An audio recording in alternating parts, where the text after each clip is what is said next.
Okay, Bismillahirrahmanirrahim. A very good afternoon. Thank you, everyone. Welcome back to the National Youth Research Seminar. My name is Ismi Arif Ismail. I'm the moderator for our afternoon session presentation under the theme of Education and Human Capital Development. And for our session this afternoon, we have four presenters. We have Mr. Muhammad Hafiq bin Abdul Hassin from Malaysia, and we have Associate Professor Trudy Cooper from Australia, and next presenter is Dr. Siu Wen Loh, also from Malaysia, and finally Dr. Rosailin Abdul Rahman, also from Malaysia. So we will begin with Mr. Muhammad Hafiq bin Abdul Hassin. His paper written with his colleagues entitled Empowering the Financial Well-Being of Malaysian Youth During the Economic Uncertainty Due to COVID-19 Crisis. So without further ado, Mr. Muhammad Hafiq, the floor is yours. Okay, thank you, Mr. Moderator. Okay, hi everyone. I'm very happy and very excited to be presenting our research for today. And it has been an honor for me to be presenting in our National Youth Research Seminar. And okay, we go through right away. Okay, first is our research theme is Economic Sustainability, where the title is Empowering the Financial Well-Being of Malaysia Youth During the Economic Uncertainty Due to COVID-19 Crisis. And the presenter of today is me, Muhammad Hafiq bin Abdul Hassin, and I'm from Faculty of Management and Economy, Sultan Idris Education University. Okay, this is basically the presentation content, and you can see from 1 to 10, and we will go through one by one, and I will be briefly discussing with you guys. Okay, the first is, before we go through the research, I will introduce our team members for this research. That is, first is Professor Madya Dr. Zuraida binti Zaino. The second is Dr. Suzianti binti Muhammad Shokri. The third is Dr. Ruzila binti Yahya. The fourth is Dr. Azila binti Abdul Razak. Next, Dr. Juliana binti Haji Osman alias Zainal Abidin. Next, Dr. Bahijah binti Abbas. And one and only, Muhammad Hafiq bin Abdul Hassin as your presenter for today. So I will go through the introduction. I will go briefly. Okay. A healthy and responsible spending habit of the citizen have been raised among key measure of us citizens to escape from financial hardship and consequently sustain long-term financial well-being. So this stated by Azmi at the stars, and it shows that for financial well-being, it's very important for us to keep a healthy and responsible spending habit. And therefore, to improve the economy and social and subjective well-being of the nation, it's very crucial for citizens to be smart and proactive in managing their spending and achieve financial well-being. So this is basically the introduction for this research, and I will go through problem statement. That what make we want to do this research. Okay, I will prepare for you 4 problem statements. The first is from 2019 that state that it's been raised of young adults facing greater financial problems due to lack of financial knowledge and difficulty to make financial decisions. Actually, for financial problem, it happened to all group of people, including elder and also adult. But for adult, maybe it's less become less problematic because they already at the mid or end of their career, so they have they have stable, their financial has been stable, and they also have generate strategy to cope with this financial problem. While for young people, they are at the early stage of their career, their financial is not so stable, and also because of the due to lack of financial knowledge that make this problem become more worrying. And the second is one research in 2017, it stated that the first month of 2016, this is from 2016, youth in Malaysia have used their credit card excessively for online spending, and also most of them involved in high cost borrowing. This has happened in 2016, and can we imagine what can be happening now? And due to the economic uncertainty and economic problem, so it is a very concerning problem. So we must look a better look and hope can hope to save from this problem. And next is for by Lim.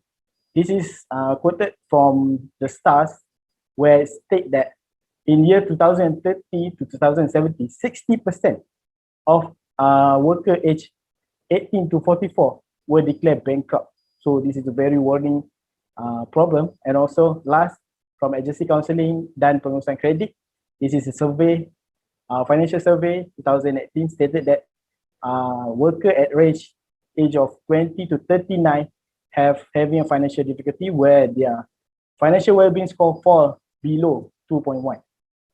A 6.21. Sorry. Okay, next we go through our research objective. Okay, this research is actually to determine the effect of psychological spending pattern, namely the experiential, impulsive, self-expressive, pro-social, and conspicuous spending on financial well-being of youth in Malaysia. So basically, this is the spending habit. So it's different spending habit, and we want to see the how they can affect financial well-being of youth in Malaysia. Next, our research limitation.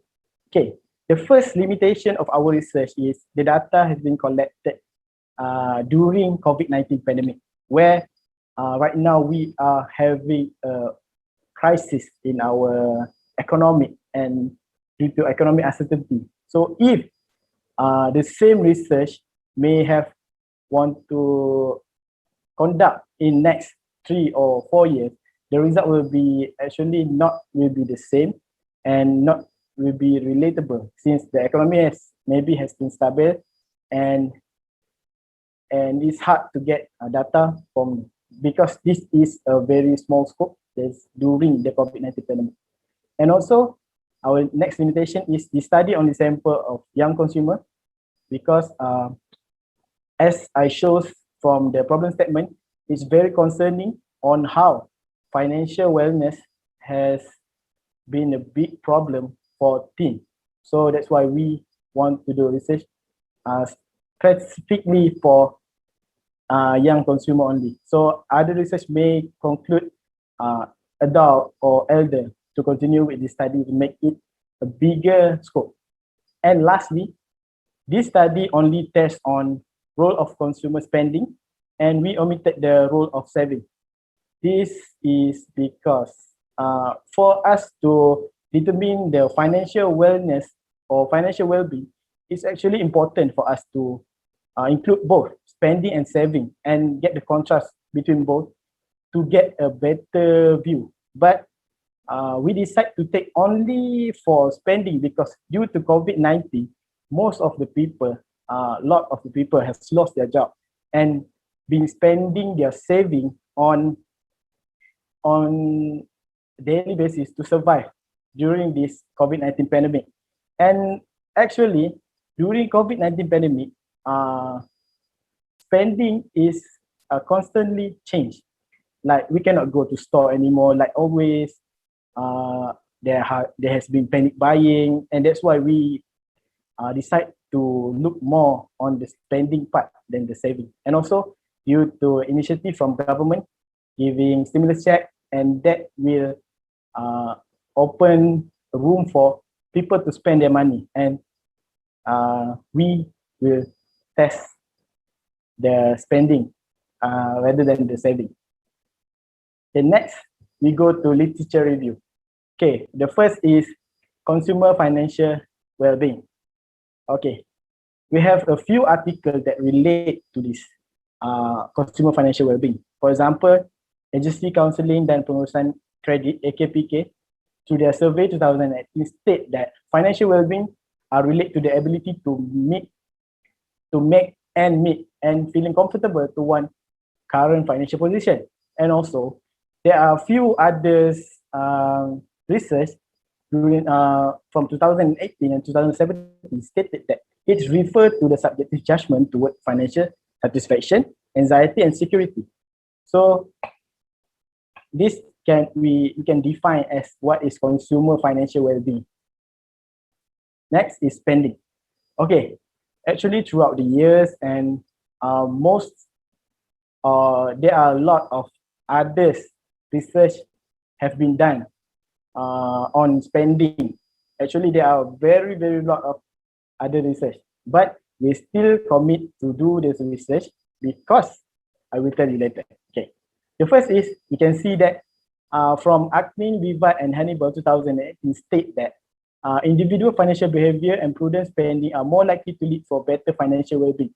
So it states that financial well-being will be led by a prudent spending. Means spending is a big of role for financial well-being. And also AKPK 2018 state also to achieve financial well-being, it's vital to take account for role of spending. Means spending is very important. And why do we still do research on spending is because most of the study has been focused on effect of single form of spending. And for us to determine how spending can affect one's financial well-being, we must look at whole. I mean, we must cover whole of the spending factor. I mean, like the spending habit, because different spending habit can show you different results. For example, impulsive spending. From past research, we can say that impulsive spending may lead to negatively influence financial wellness. We can say that experiential spending may lead to positive financial wellness, but we must look at whole. So by looking at whole, then we can determine our finding with better view. Next, we start for our first spending habit, that is compulsive spending. Is that a few research stated that compulsive spending consider deviant behavior and bring undesirable consequences for long run for our society. Means that this will be giving effect on negative effect on financial well-being. And also stated that 1 of 20 individuals experience compulsive spending, and most of them are among young and female.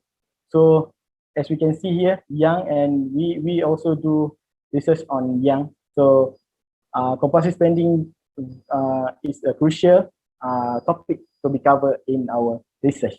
And also stated by in 2018 that compulsive spending may include positively effect on financial trouble. And here it's clear that compulsive spending will negatively influence financial well-being. Next, experiential spending. Okay, there are a few research that cover on experiential spending topic. And in 2013, experience spending generate emotional reward that make customer happy at the point of purchase. And also, it serves as important predictor of customer well-being, where the higher customer value the experiential spending, the more favor they will perceive of their well-being. So it is reasonable for us to propose that our first hypothesis is experiential spending influence positively on financial well-being. Next, impulsive spending. Okay, here are a few research that define what is impulsive spending. Impulsive spending refers to spontaneous and immediate desire to buy without considering on need of buy, mean most likely about unplanned purchase. And we can see this research from 2018 stated that chronic impulsive spending are more likely to increase financial harm and can become problem, and also can end up bankruptcy. And finally, minimal impulsive spending could lead to better well-being. So from this, we can state that impulsive spending is significantly influence financial well-being. That is our hypothesis number 2. We go through self-expressive spending. Okay, here is the some of scholars that define self-expressive spending, that is referred as the degree to which consumer think that spending is an important part of them. But important is here, where a few research state that self-expressive spending has a positive influence on individual well-being. So from here, we propose our third hypothesis, that is self-expressive spending actually influence positively to financial well-being. And processor spending, okay, by research on 2018 state that processor spending is defined a willingness to spend money on others, mean like spend money on your brothers, families, friends, and one research on 2014 state that processor spending more likely to increase individual happiness rather than spend money on oneself.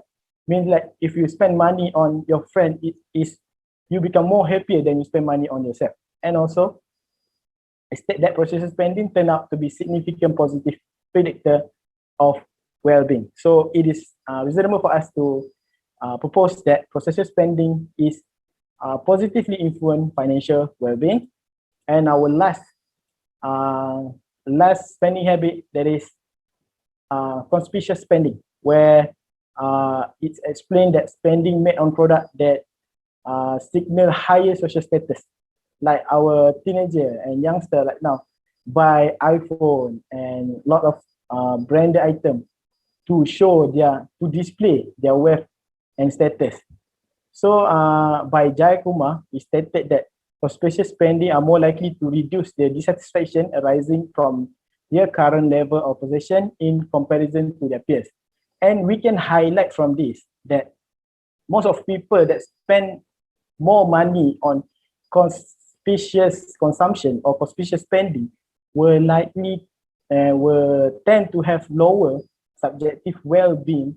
And also this is very reasonable for us to state that conspicuous spending is affect negatively to financial well-being.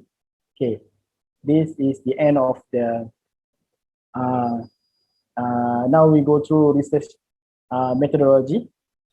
Okay, this research conduct using quantitative and also deductive approach, where quantitative we using questionnaire, and also we have already stated our hypothesis, and we will use data from the questionnaire to analyze the hypothesis. And also deductive approach, where we study other research, past research, and we also include those past research in creating our questionnaire in part B and part C. I will go through it later.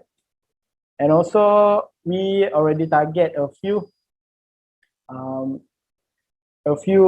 university from West Malaysia, that, and our basically our respondent will be at age 18 to 24 years old. That is consists of student and staff that actually can consider as youth. And here we go, we're gonna look at questionnaire. We have part A, part B, and part C. So part A, we will cover on demographic of our respondent, their demographic background. Part B will be covering the spending pattern, and part C is financial well-being. And if we take a look for part B and part C, actually we will be referring for past studies and to create the questionnaire, and we analyze by using 7-point Likert type scale. That is from 1 is strongly disagree until 7 strongly agree. Next is the research finding. We go through first the demographic. As stated here, for male and female, the total respondent for female is 206, while male is 34, which is quite unbalanced. And the ethnic, we cover all ethnic in Malaysia, including Malay, Chinese, Indian, and others, where Malay is most respondents are from Malay, that is 72.9, and Chinese 2.5, Indian 5.8, and lastly other is 18.8. And our respondent age is between 18 to 24. And as we can see here, for 21 to 24 years old, quite a lot of respondents, since we targeted we target university students. So this is the right age for them during their second and third year in the semester. And for marital status, actually most of them are single and only 8 of them are married. And for education background, we cover our respondent are from bachelor degree, that is 91.3%, diploma 6.7%, master degree 0.4%, and also others 1.7%. Next, the last is the occupation and income. This is very important for us to look because it relates to the finding letter. Okay, as we can see here, we enlist a few occupations, that is student, public sector, private sector, business owner, and self-employed. As we can see, student and business owner only has a very high number, because right now, most of the student has been approached of doing their own business. I think that's why we got a lot of respondents that stated that are a business owner. And for income, most is more than half stated that they have no income. This is because I think it is because of our respondent are students, but even though they have no income, they still have money to spend, that is from PTPTN or beasiswa. So we take a look on our result of multiple regression. Okay, for us to analyze our hypothesis, so we do a multiple regression. And as we can see here, this is our hypothesis, 1, 2, 3, 4, 5, and 5. And this is the discussion. Were only 2 supported and 3 not supported. Okay, we stated that based on the multiple regression analysis result, only 2, that is experiential and impulsive spending, have been significant and positive effect on financial well-being. Actually, from this spending habit, there are 4 out of 5 that are giving a significant effect on financial well-being. But for self-expressive spending and also conspicuous spending, it is opposite of their hypothesis, where self-expressive spending, we propose that it is a positive effect on financial well-being, but the result is negative. And for conspicuous spending, we propose that it is negative for financial well-being, but the result is positive. And so these two were the hypothesis were rejected and stated not support. But I will go through this in our discussion. The first is expenditure spending. Yes, it support our hypothesis and state that expenditure spending is positively influence financial well-being. Where also in a few articles that it's frequently be acknowledged as significant predictor to induce consumer well-being, and also it will generate emotional reward for those customer happy at the point of purchase and will lead to greater sense of satisfaction. So this is actually will define and will reflect to positive financial wellness. And next we go to impulsive spending. It stated that our hypothesis for impulsive spending, that impulsive spending is significantly influence financial wellness. So the hypothesis is supported, and a few other research has support the statement that is a minimum impulsive spending could lead to better financial well-being. So it is relatable for this research. And also during COVID-19 pandemic, a lot of people tend to lead to unplanned purchase because of they have changed their limit for they're going to store. I mean, like they're not going to store daily, maybe like once a month. And also because of panic buying, they end up leading to unplanned purchase and unplanned buying. So may lead to impulsive spending.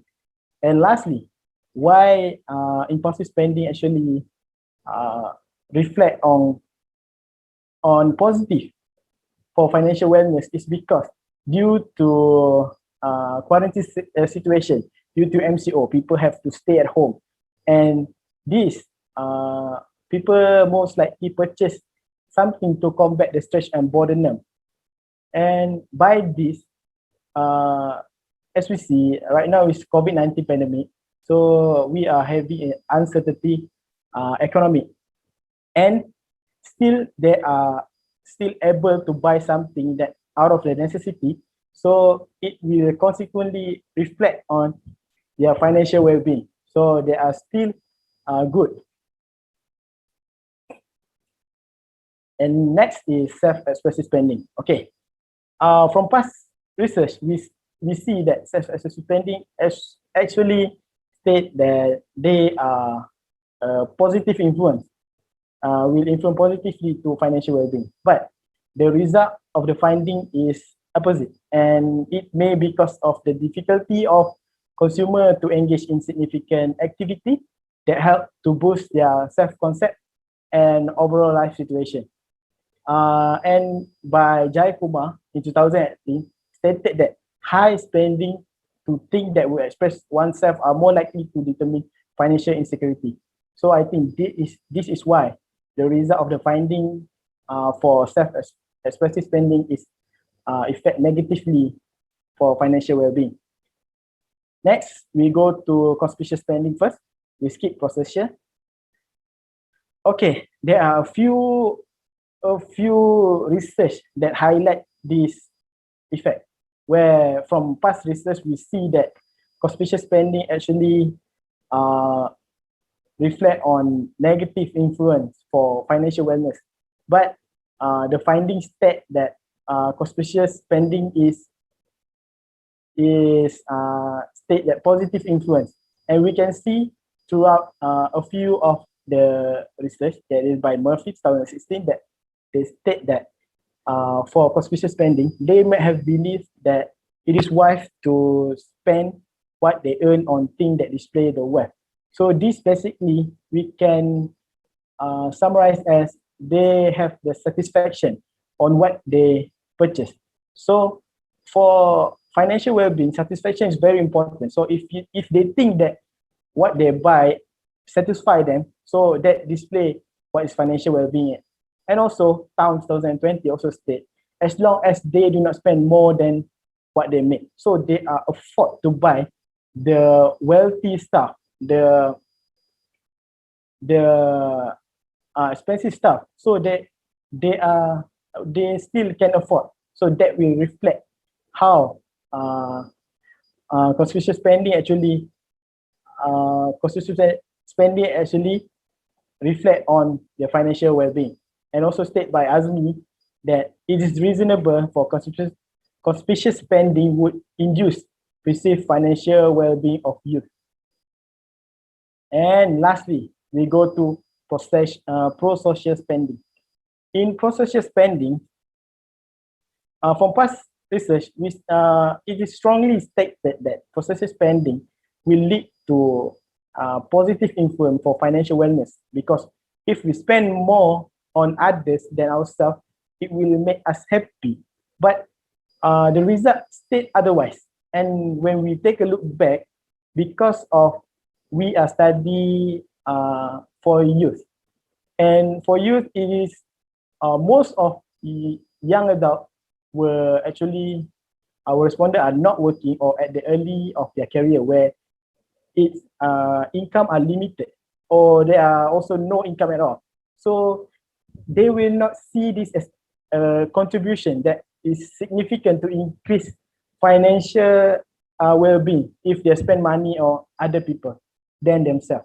So this is why it is processed spending is insignificant to affect financial well-being. Okay, that is the rest of our findings, and now we go to summarize and recommendation. Okay, financial well-being of young consumer. How can we realize to get a financial well-being of young consumer? According to the finding, we must increase the experiential and impulsive spending despite of economic uncertainty. This research has been done during COVID-19. So we can see that actually during economic uncertainty also, experience and impulsive spending do positively influence financial well-being. And how we can elevate financial well-being? By we allocate our spending to experience, necessity, comfort, and stress release. These four things, I believe, can elevate our financial well-being. And next, way forward. How do this research contribute for youth development? Okay, at first we take a look on the first point, that is, it enriched the current literature on the role of different type of spending on financial health and consumer. As I stated in our literature review, a lot of the studies from the past were studies on one or single spending type, a single type of spending.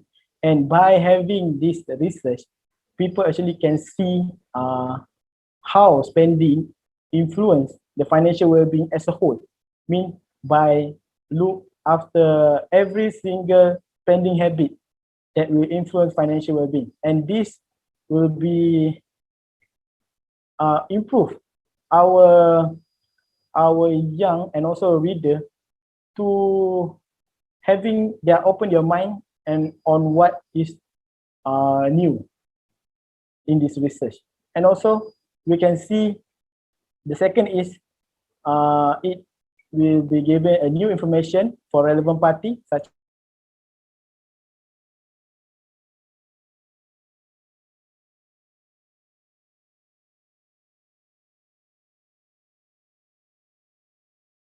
a young adult have facing a lot of problems. So by having this finding and this data, maybe a reasonable okay, sorry, my connection is interrupted. It can help they to create a solution to fight this problem. And for example, the high indebtedness, where in 2030 to 2070 stated that 60% is in high debt. And also last, this can trigger the need of training module and consultation to fuel the youth to development good spending habit. This is actually for institution, high education institution, for creating a new training module using this finding and can develop a spending habit, good spending habit for young, where eventually will help young people to spending, to have a healthy spending, reasonable spending, responsible spending, and will literally improve Malaysian economy also. And okay. I think that's all. And this is all the reference for our research. This reference we used in constructing our questionnaire and others. Okay. And right. Great. Okay. Thank you very much. Okay. That's all. Thank you. Thank you, Mr. Muhammad Hafiq bin Abdul Hashin and his team members for presenting a very interesting paper. Yes. Again entitled "Empowering the Financial Well-Being of Malaysian Youth During the Economic Uncertainty Due to COVID-19 Crisis." It's undeniable, economy, is one of the challenges faced by youth. We have been discussing about the financial well-being of youth. So you have raised a very important aspect, that we can open for discussion and input giving after this. So again, thank you, Mr. Muhammad Hafiq from University Pendidikan Sultan Idris. We'll save the Q&A session after the presentation of all our colleagues. Inshallah, I'm sure there'll be interesting questions to your paper. So we are going to move to Trudy after this, but we'll take a short 5 minutes break for the technical team to assist, and then we will commence after that. Trudy, we give about 3 to 4 minutes, yeah, Trudy?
Okay, welcome back. And this time we have Associate Professor Trudy Cooper from Edith Cowan University, who's going to present to us a paper entitled COVID-19 and Online and Hybrid Youth Work, Practices of Youth Services in Perth, Australia. So the paper is written with her colleague, John Sutcliffe, Edlyn Georges, and Offie Wendell.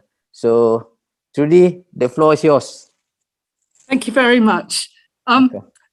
I'm speaking from Perth, Western Australia, and this is my colleague John, who lectures in youth work with me, and Adeline George and Ophir Wendy, who are both undergraduate students on the youth work course.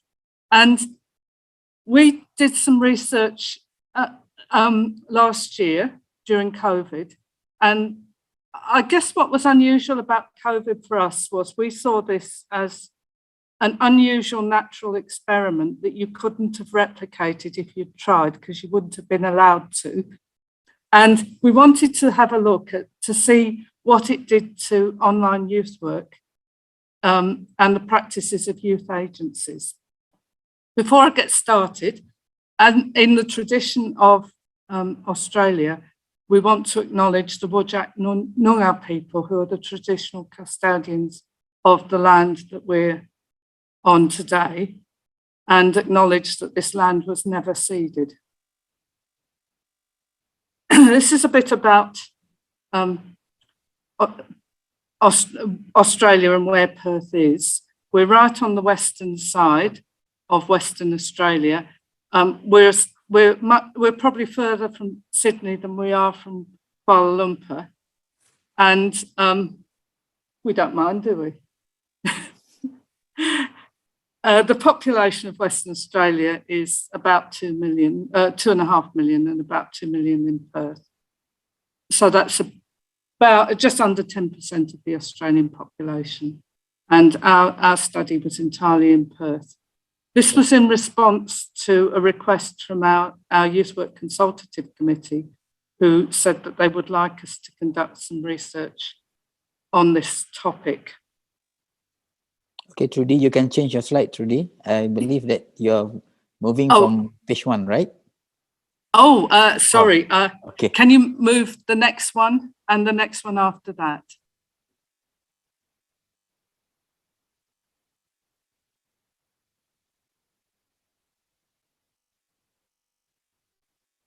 I'm on slide 4 at the moment. Yeah, we are still in slide. At the moment, we are still viewing your first slide.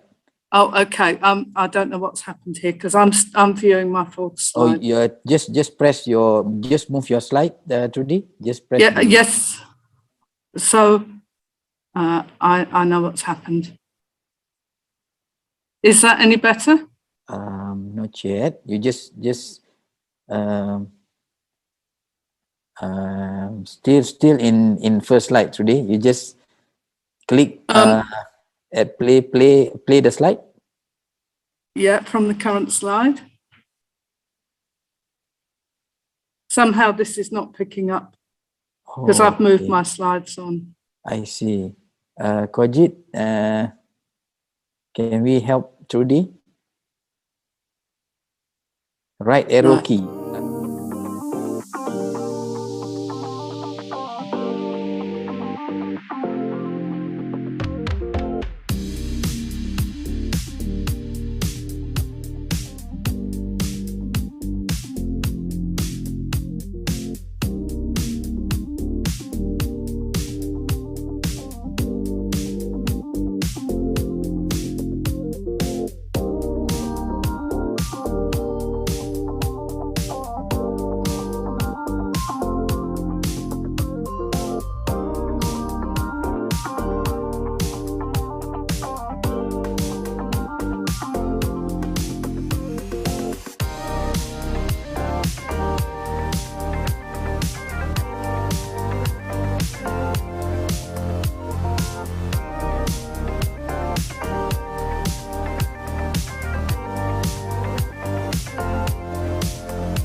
Okay, this slide shows where Perth is. We're on the southwestern edge of Western Australia. We're as near to Kuala Lumpur as we are to Sydney, and Perth has about 2 million people, so it's just under a tenth of the population of Australia. The purpose of our research was to record the changes to youth work in Perth, Australia during COVID, and we've interviewed 2 agencies so far. This work was requested by the Youth Work Consultative Committee that advises us on our course and our research. And it is a work in progress. One of the reasons that we wanted to do this research is that whilst young people have fully integrated online communications and real life, many of the youth services have not done this or had not done this up until COVID. But during COVID, when face-to-face contact wasn't permissible, a lot of the youth agencies had to think about how they would implement online strategies. So the context in Perth was that COVID cases have been very low throughout the pandemic. And what started as a suppression policy moved to an elimination policy, and we're still at that phase at present. So what that meant was the borders were closed, there was strict quarantine and rapid early lockdown if cases emerged, and social distancing. That closed in 2020, that closed most youth services for about 4 months. And what we interviewed people about was what youth workers and youth work managers was what they did during that period and how that changed their practice. And we also asked them about the long-term effects of those changes once they were able to operate again face-to-face. Our current position is that we are able to work face-to-face with very few restrictions at present. The research was approved by the Edith Cowan University Human Ethics Committee. The interviews were either on Teams or face-to-face, and one agency was a local government youth service, the other was a multi-state not-for-profit. And what we're going to be presenting in this presentation is the first of those case studies, which was the local government youth service. We made this selection mainly because the local government youth service maintained the online delivery changes post-COVID or post the lockdown and have embedded it in their service delivery. And we don't have time to present both of the case studies, but they are in the paper that we submitted if anyone's interested in the second case study as well. I'm now going to hand over to Ophir, who's going to talk about case study 1. Okay, thanks, Trudy.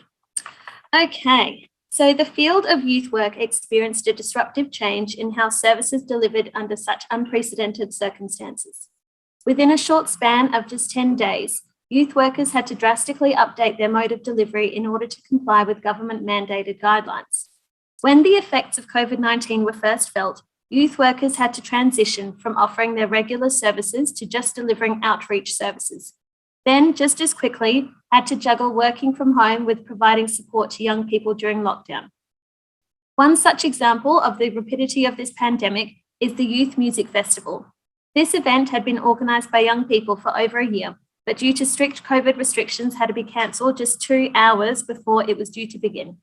Nothing like this pandemic had ever been experienced by anyone we interviewed, so radical new approaches had to be developed by youth workers in the field, displaying their creativity in the face of an unknown enemy. Prior to the COVID-19 outbreak, youth work in Western Australia consisted of a wide variety of services. This could take place in youth centres, visiting skate parks, organising youth projects and events, youth outreach, and through online services as a way of informing those in the community. Whilst visiting youth centres, young people would have opportunity to interact with others if they wanted, participate in cooking groups, play sports, or just chill with a video game. These were all standard options for a youth centre providing services to the young people in the community. With the onset of COVID and all its subsequent restrictions, youth workers had to get creative in how they can still support young people in a non-physical domain. At first, youth centres were able to allow a limited number of young people through its doors, whilst workers thoroughly kept track of the intake, and the rest had to take part in outdoor activities. However, soon after, youth centres had to close, leaving youth workers to work from home and provide alternative outreach services to support young people. Skate competitions were held online as videos could be filmed and submitted, and there was a protocol being developed for youth workers supporting young people when messaging through online platforms. During the lockdown phase, youth workers had to once again adjust what they could offer to young people and were successful with their creativity. The biggest adjustment came from utilising media platforms such as Instagram in order to communicate with young people. In order to comply with workplace safety regulations, it was necessary to have 2 youth workers when direct messaging a young person. Whilst one youth worker would have the online conversation, the other was there to support and research for information when required. It was in this fashion that both young people and the youth workers could benefit from this setup and allowed for a more balanced exchange. Interestingly enough, young people began initiating conversations with youth workers, making their online presence better known. And I'm going to pass you over to John now to continue. Thank you.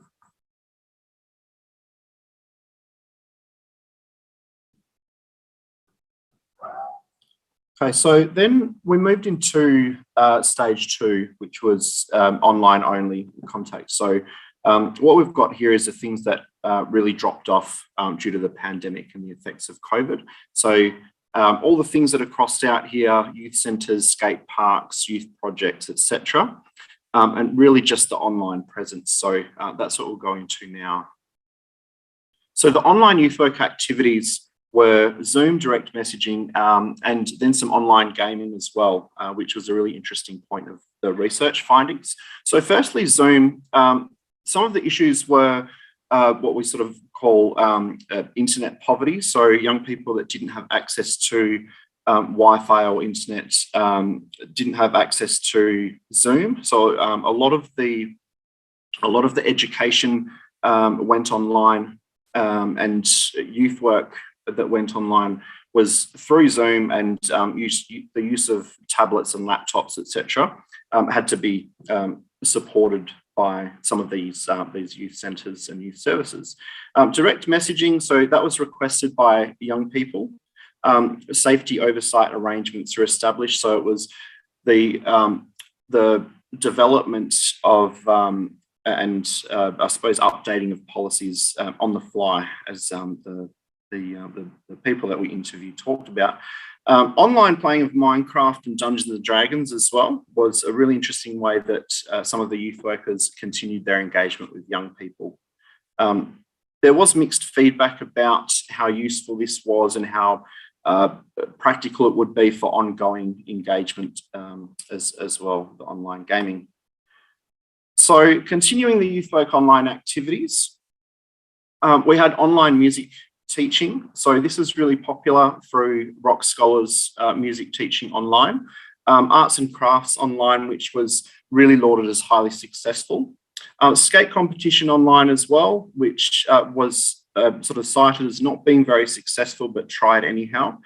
Youth Allowed online, which had limited success and was replaced by a program called Counsellor on the Couch, where there was a local counsellor that would come in to the youth centre, and young people could talk directly with the counsellor, which was something that was seen as a real positive. A lot of the youth services were closed, so referrals were not possible, and that was a real challenge for the support of a lot of these young people. So stages 3 and 4, returning after COVID-19. So with things starting to open up again, partial reopening was the initial phase of stage 3. and a lot of restrictions. So a lot of social distancing, 1.5 metre tape on the floor, individual serves of food, all of these sorts of things to maintain hygiene and distance. The term the new normal has become part of the vernacular now and open with fewer restrictions. We're very fortunate in Western Australia that we do live with very few restrictions here. So continuing partial opening stage 3, no soft furnishings, so single plastic chairs, the removal of collaborative games like jigsaws and board games, sanitising and social distancing, which I'm sure that we can all relate to, wiping things like pool cues, disinfecting, as I mentioned before, tape on floors, all of these things had to become daily practice for youth workers. Food in individual sealed portions, counting young people in and out of the youth centre.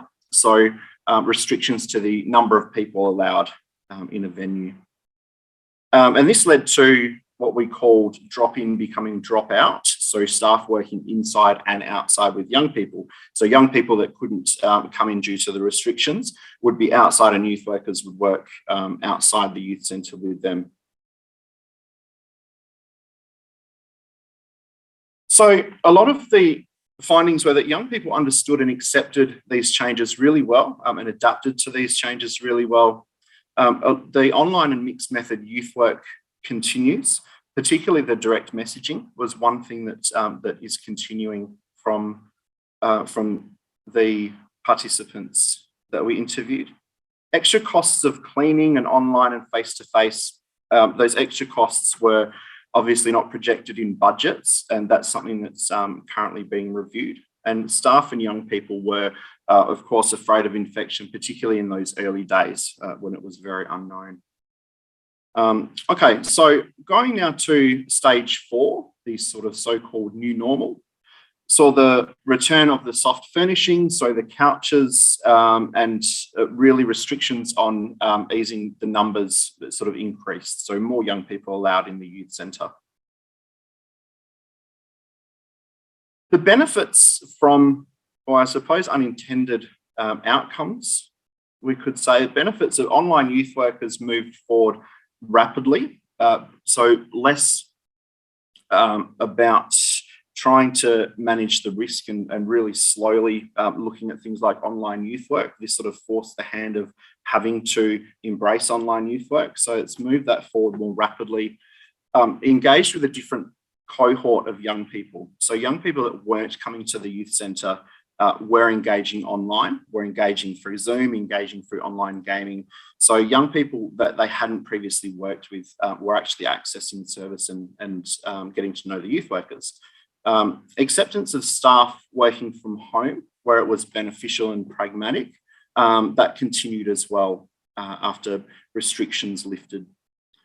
Restrictions also triggered review. So review of some of those programs and processes and even policies that had sort of been we've always done it like this, so we're not going to change. The restrictions actually triggered, well, we have to actually review those now. A lot of training, a lot of online training and professional development took place as well, and staff gained skills and confidence. So losses and learning. Losses, speed and extent of changes was hard on some young people who required extra support needs, and the costs increase as well. So the cost increase to the running of the youth centre. Learning, staff realised that they were very creative. They, prior to this, had mentioned that they didn't feel as though they were very innovative and creative, and this really reinforced them that they are very creative, very flexible, responsive to need, etc. Learning of new skills as well. The realisation that online and hybrid youth work does reach different groups of young people was a real standout in terms of the learning. And young people's expectations of youth workers to include online contact as well continues.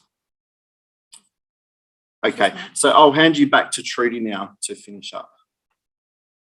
Yeah, we'll go finish a bit early because we didn't know whether we needed to allow time for questions now or later.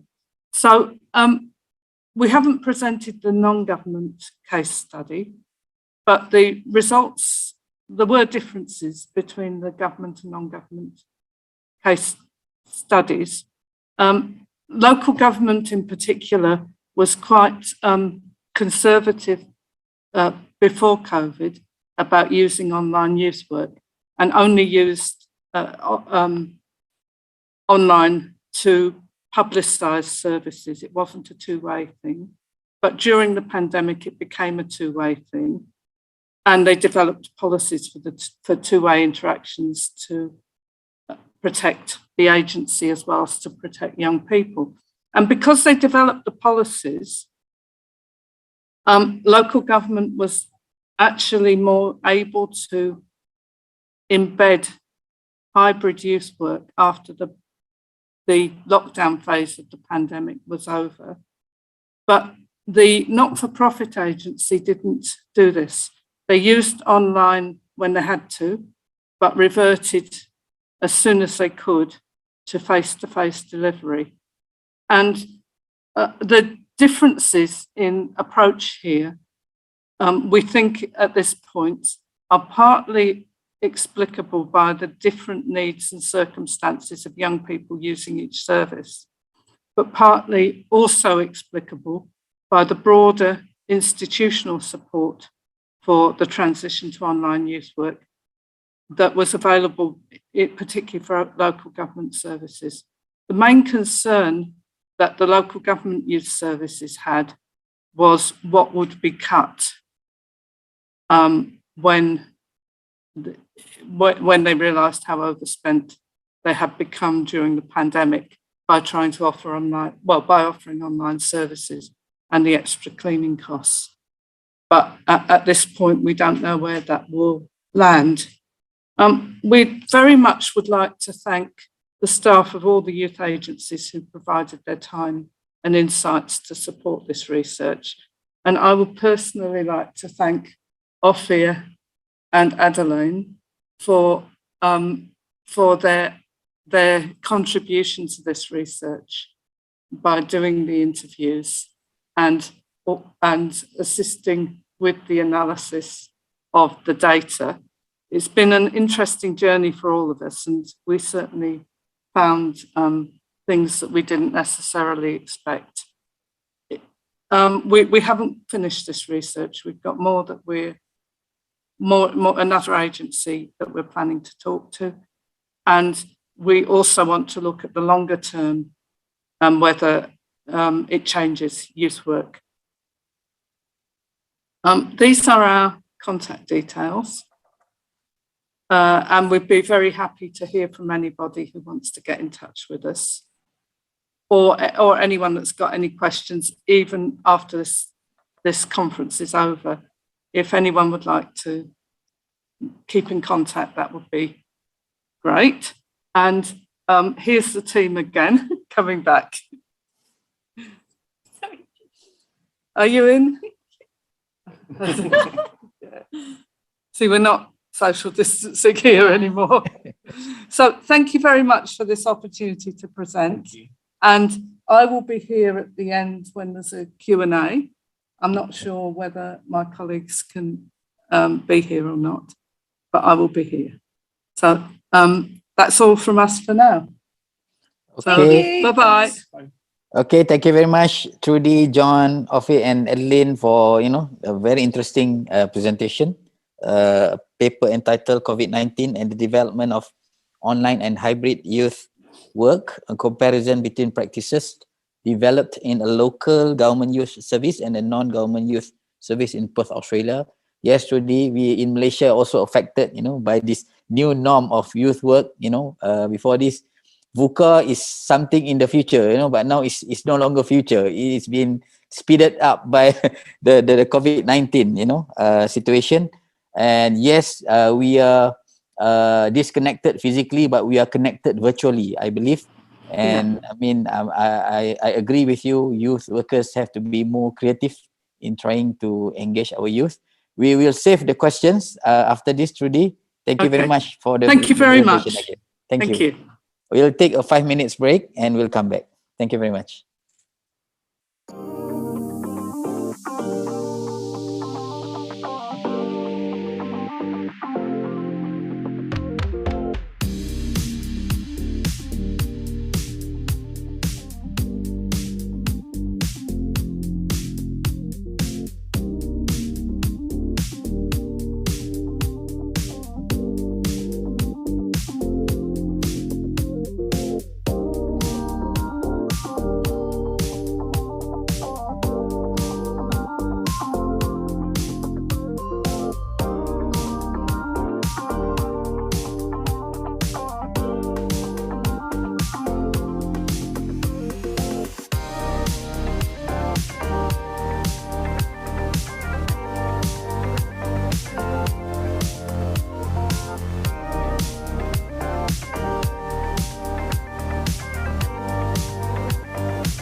Okay, ladies and gentlemen, welcome back.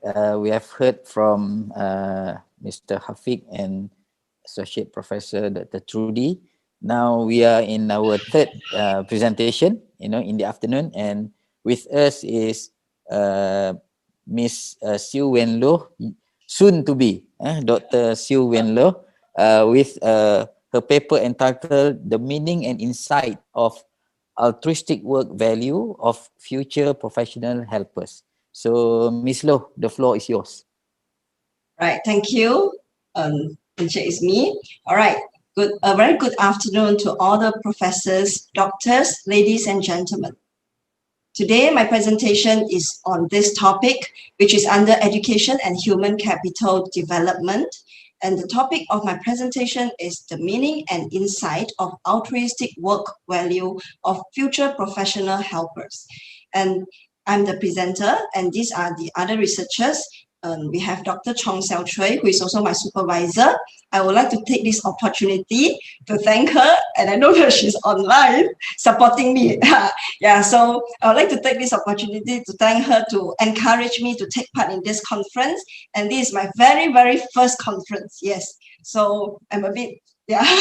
Okay, and I would like to thank Dr. Salina, Dr. Nasruddin, Dr. Denise, Dr. Tan, Dr. Nicole, and Ms. Shin Pui-san as well. All right, so I'm a PhD student. I'm currently doing this is my second semester in UKM. So this is the content that I'll be covering today. Right. So I'll start off with the introduction. Okay, as you can see from my topic, the meaning and insight of altruistic work value of future professional helpers. So I will talk a little bit about altruism. All right, so what is altruism? Okay, altruism refers to helping others even when it may bring disadvantage to oneself, according to Dovidio et al. In 2017. Okay, so when we think about altruism, what comes to our mind? All right, there's an incident that happened in March 13, 1964. Kitty Genovese was murdered outside her apartment building. Then what happened next? Nobody helped her. She shouted. She shouted for help. She yelled for help.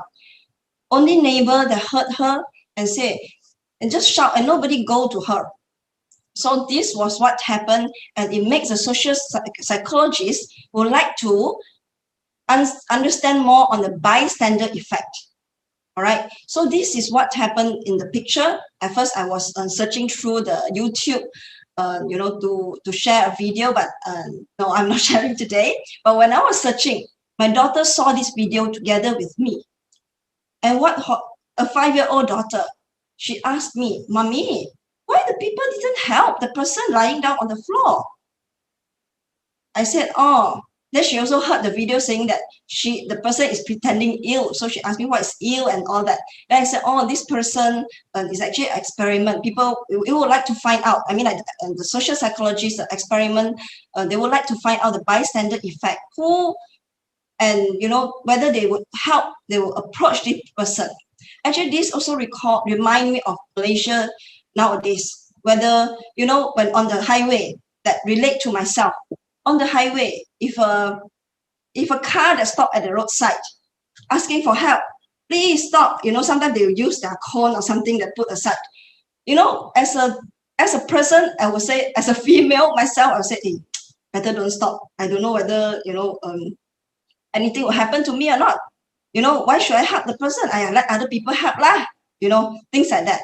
So this is what you know that come to me when I was driving. But one day, this happened to me when I was driving when I was doing my studies last time.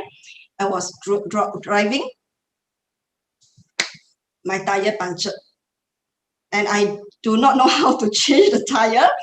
Even until today, I didn't pick up this. And what happened was, I have to ask for help because I called, my husband was working, and I was rushing for class.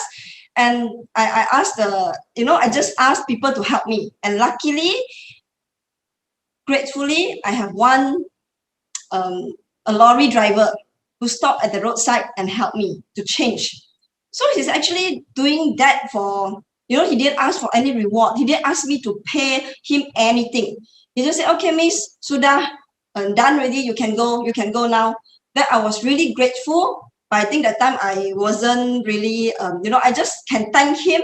But I also forgot that actually I can, just give a bit reward. But yeah, so this actually reminded me of what altruism is about and come to my study today. Yeah. Okay, what is the problem statement?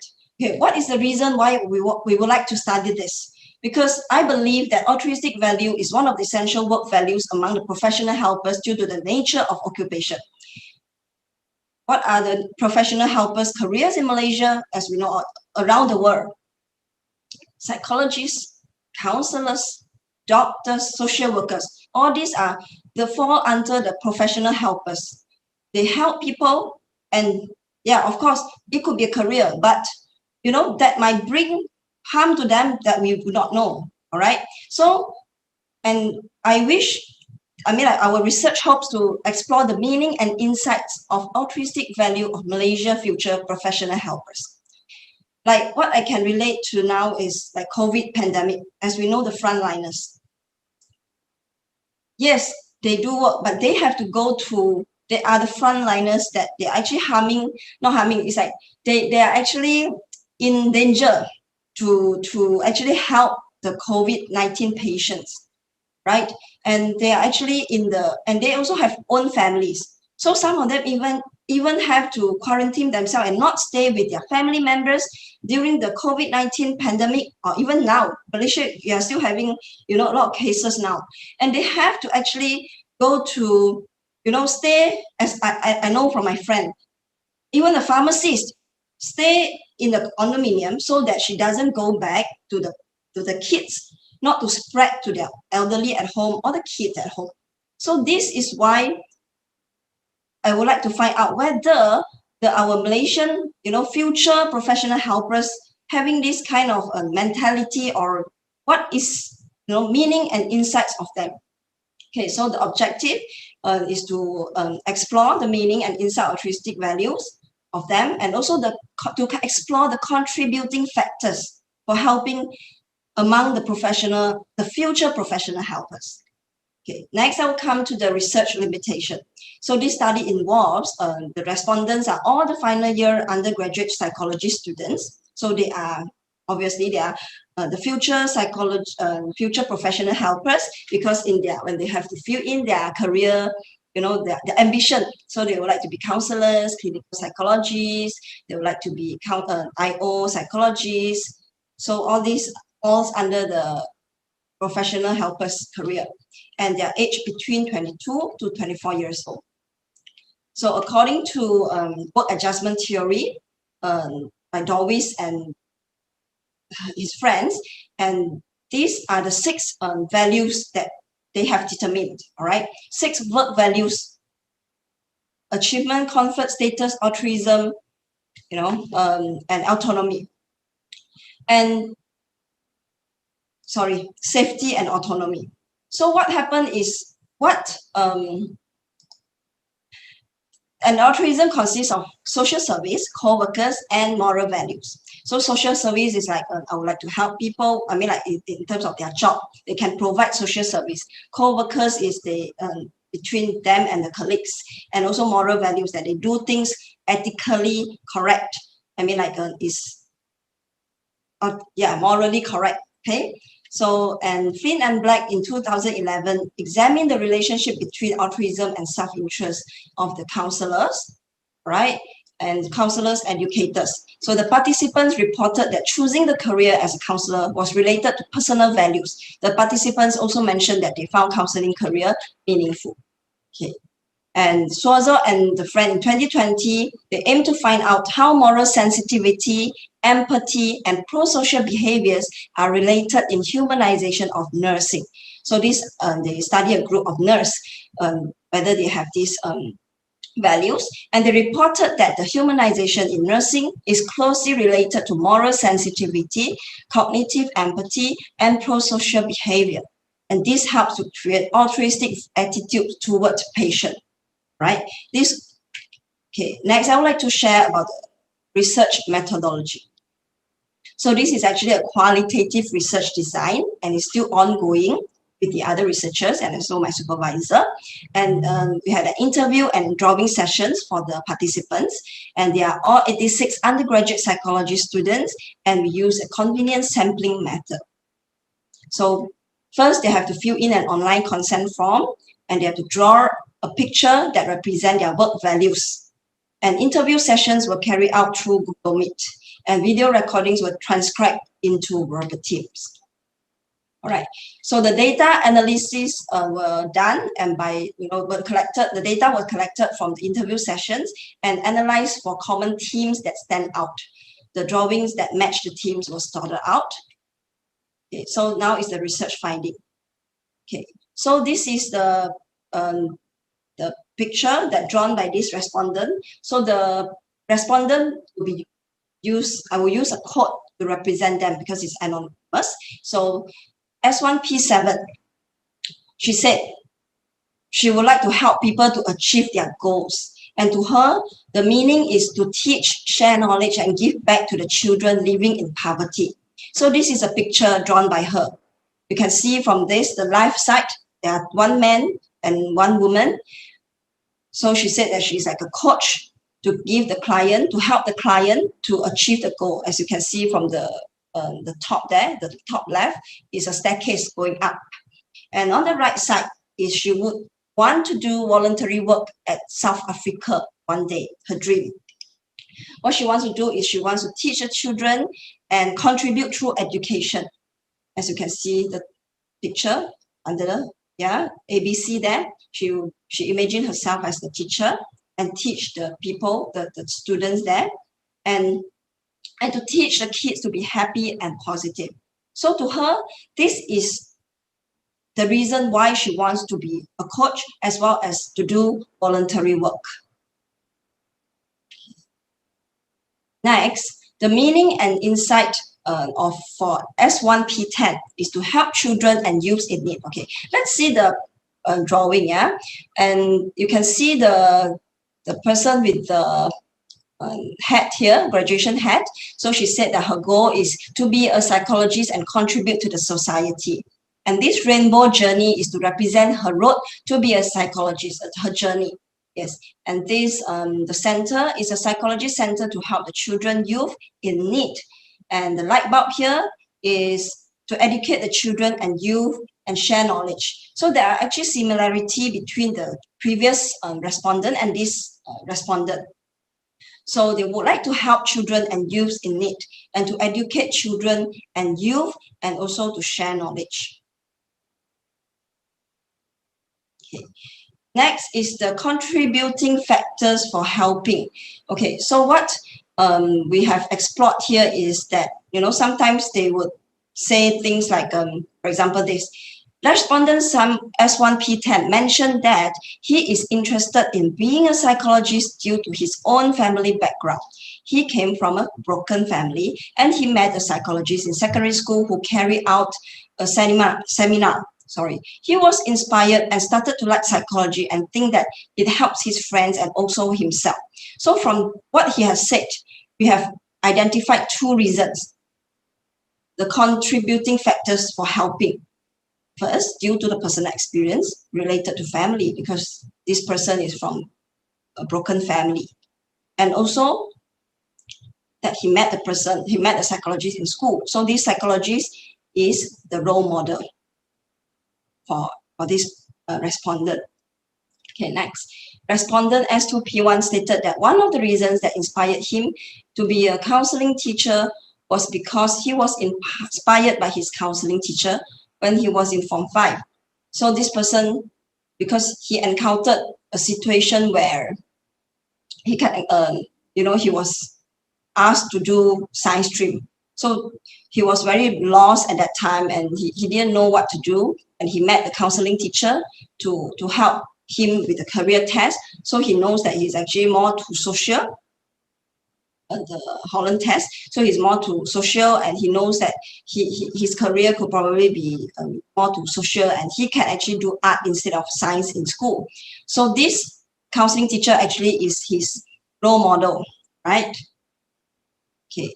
Next, I will come to the summary and recommendation.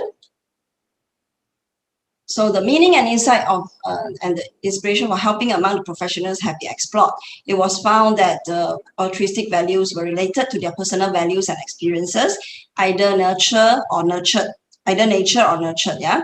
So the research has shown that the respondents intend to give back to the society by sharing their knowledge, educating the youth and children, and helping the people in need.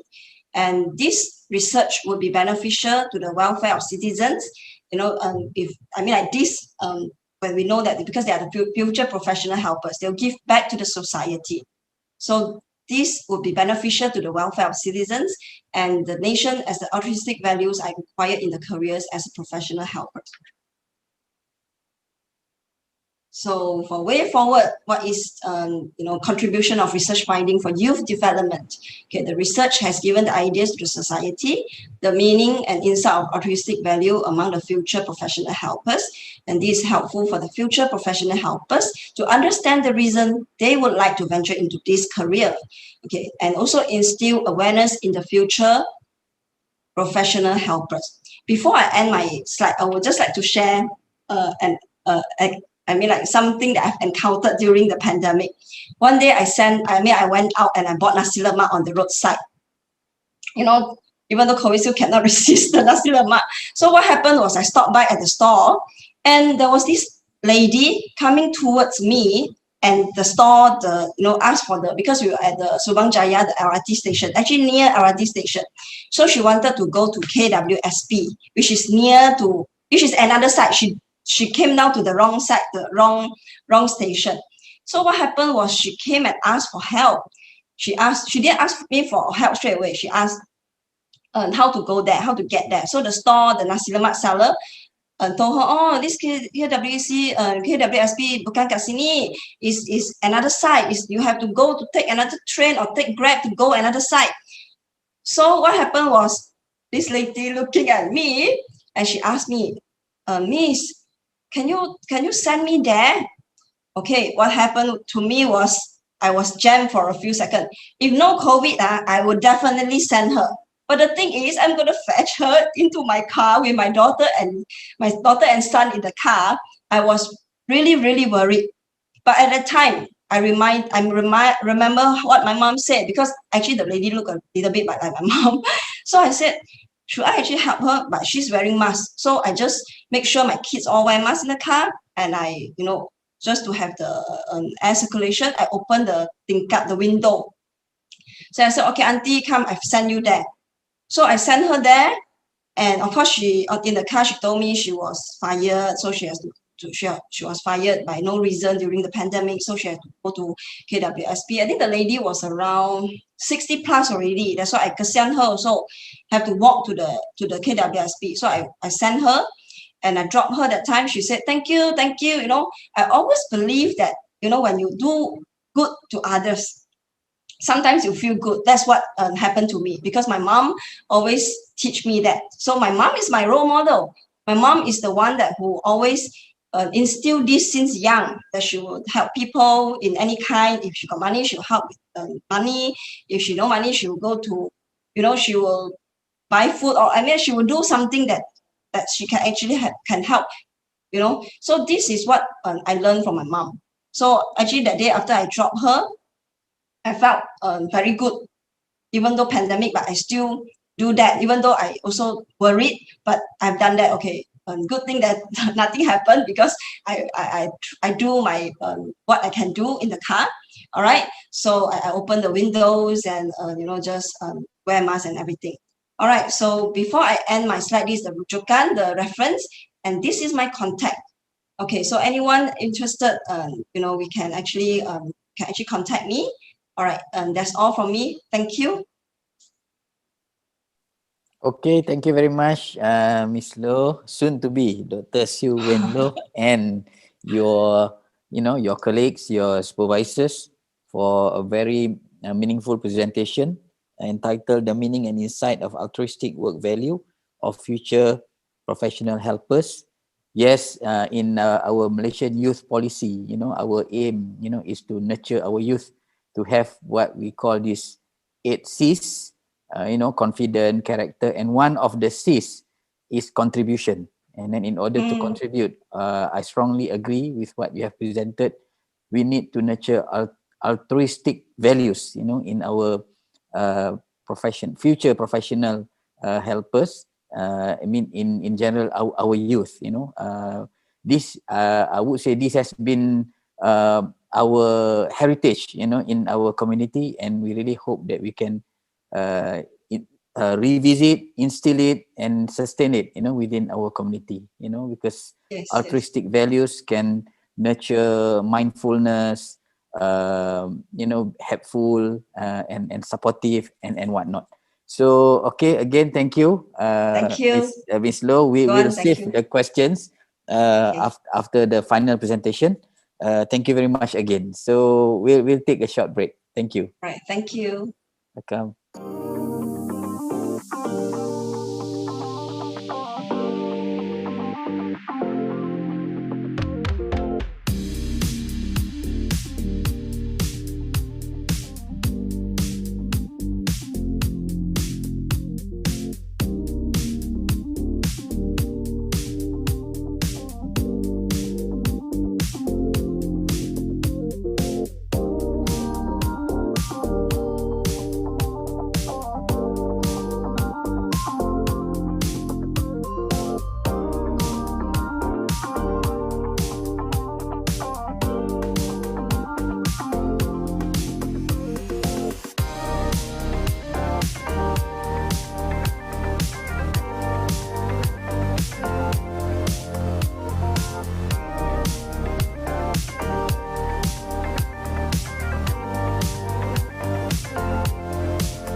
ladies and gentlemen, welcome back. Just now we have heard from soon-to-be Dr. Siu Wen Loh and her colleagues from National University of Malaysia.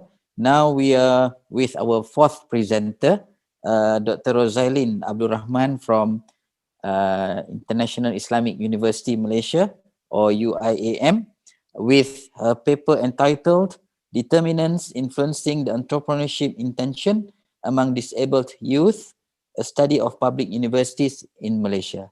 Dr. Rosailin, the floor is yours.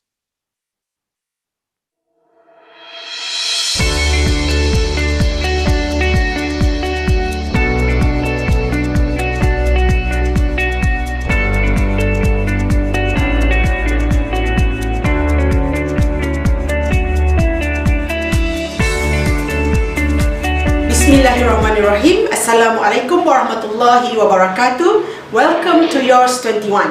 My name is Dr. Rosailin binti Haji Abdul Rahman. I am from International Islamic University Malaysia. Currently, I am the head of Academic and Social Entrepreneurship Development Center, IYRES.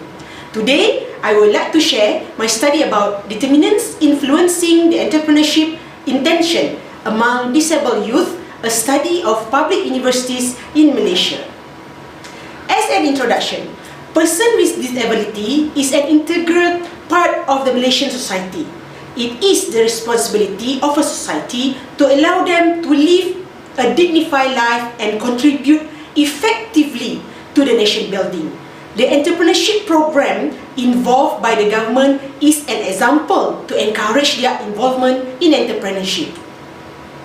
An inspirational story on a successful entrepreneur has motivated the disabled youth to grow further in business. A story on a person with disability youth entrepreneur, Brother Muhammad Salim bin Harmanain, is an exemplary on how the disabled graduate would choose to be an entrepreneur despite the limitation that he has. As a physical person with disability and a graduate of Bachelor of Laws from International Islamic University Malaysia, he managed to get a total amount of 4,000 ringgit sales monthly as an entrepreneur. Let us listen to his inspiring story. Bismillahirrahmanirrahim. Assalamualaikum warahmatullahi wabarakatuh. My name is Muhammad Salim bin Harmanain. I'm from Banting, Selangor. 31 years old this year. So basically, previously I was in International Islamic University Malaysia, as during my undergraduate days, I was in Ahmad Ibrahim College of Law. So after I graduated in 2014, I went for chambering, I went for searching for a job. I faced a lot of discrimination and some kind of problems in terms of facilities, attitudes and all that. At the end of the day, finally I found entrepreneurship as part of my path. You know, I've been choosing to enroll to this path. So basically, yep, this is where I am today. So I joined Muhammad Saad Bakery as an authorized reseller back in 2020. During the first month, I was observing the process. I was observing other people, how they do it. When it comes to promoting products, you know, being disabled, usually they tend to be a bit low self-esteem. And alhamdulillah, back throughout the years, I almost hit that 20K personal sales. You have to transform yourself into someone like, you don't look at your disability, but more towards your ability in promoting something, you know, in providing jobs, in managing things. So basically that is the most important thing, despite the fact that you have those kind of disabilities. For example, like myself, the most successful moment is that when I have my own money. At the end of the month, usually I did my calculation about my profit, retail profit and commission from the headquarters. So basically it brings that kind of satisfaction. And in the future, I would say I see the future of being entrepreneur, but my advice is you don't need to shy yourself out. So basically buck up and face the world. The research objectives for this study First is to evaluate the relationship between attitude towards entrepreneurship intention among disabled students. Secondly, to determine the relationship between subjective norm and entrepreneurship intention among disabled students. Finally, to investigate the relationship between perceived behavioral control and entrepreneurship intention among disabled students. The study is focused on the Klang Valley area. That is the only a small part of Malaysia. This is the first research limitation. And then we focus only on public universities where the government incentives or support are concentrated, whereas disabled youth might also be studying in private college or universities, which would give different view on entrepreneurship intention. Finally, our research limitation, the response received were only 154, which constitutes half of the questionnaires distributed, since some of the disabled youth might have the limitation regarding their disability to answer the survey. In terms of literature, the National Entrepreneurship Policies, DKN 2030, have introduced the Strategic Entrepreneurship Plan policies for the tertiary education level through the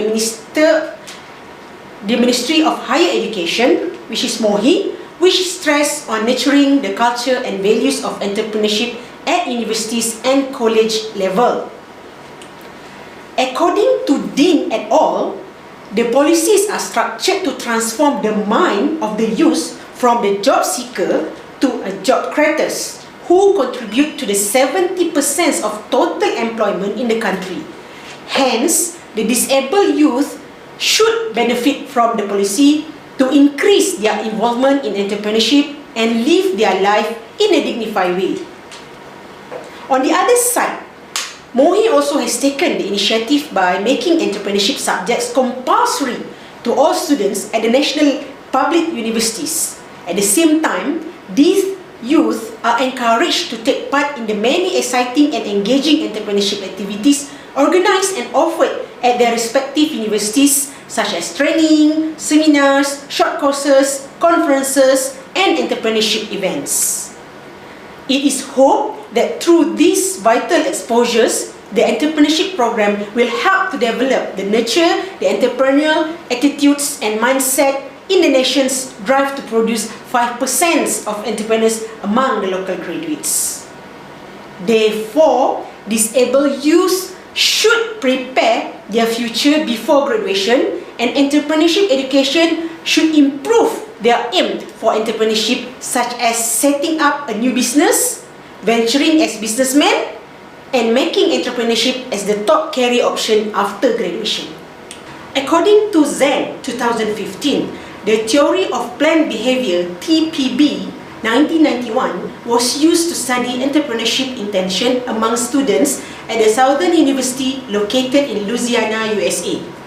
Theory of Planned Behavior, Organizational Behavior, and Human Decision states that a behavior's intention depends on attitude, social norm, and control behavior that are antecedents for a student to decide to start a business. In Malaysia, many studies indicate the intention of a student to pursue entrepreneurship is due to aims for a new startup company, MBED 2016. Therefore, knowing the factors or determinants influencing the intentions of these disabled youth to start a new venture or entrepreneurship effort is important. Figure 1.1 depicts the framework for this study. We have three variables: attitude, subjective norm, and perceived behavioral control that leads towards the entrepreneurship intention. In terms of research methodology, this study used the deductive approach, which focused on generating hypotheses driven by existing theory and followed by selecting relevant research strategy to test the hypothesis. In terms of design, we use quantitative approach. 154 disabled youth currently pursuing their studies in public universities in Klang Valley participated as respondents. They answered the self-administrated online survey.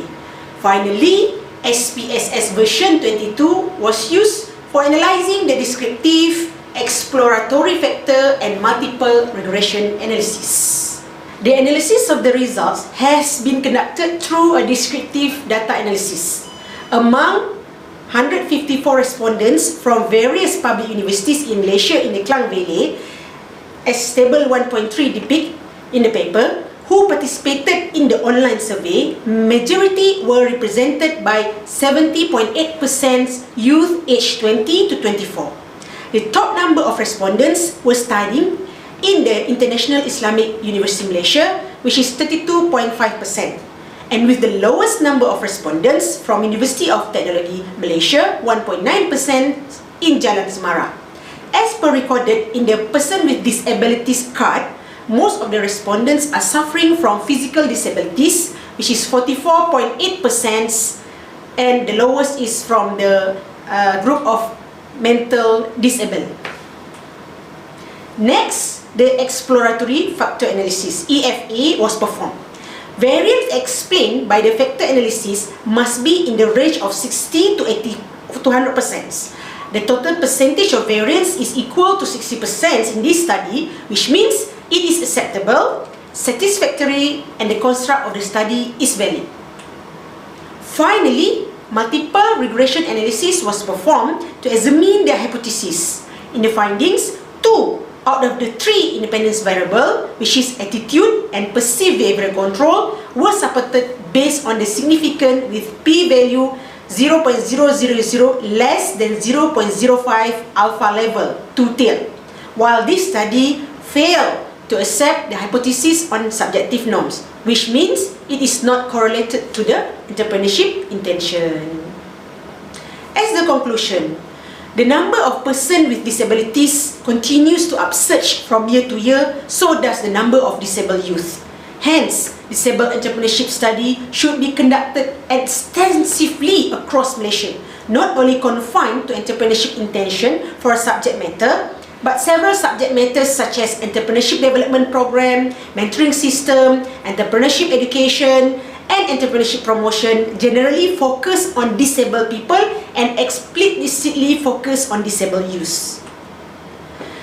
Since the result from subjective norm variable is not significant with the EI, among our recommendations, we do recommend parents, peers, and educators should be given exposure by government agencies like Jabatan Kebajikan Masyarakat through seminar or trainings to show the importance to individuals generally and disabled youth specifically to choose entrepreneurship as career option to be able to lead their life in dignified manner and no longer face discrimination at the workplace. The prerequisite and support system will be developed comprehensively as to encourage them to be successful and stable entrepreneurs. Secondly, the establishment of the Disabled Students Entrepreneurship Unit DSEU within the Entrepreneurship Development Center EDC in each higher education institutions will encourage more youth to be highly engaged in these activities regardless of the type of disabilities through differentiation approach.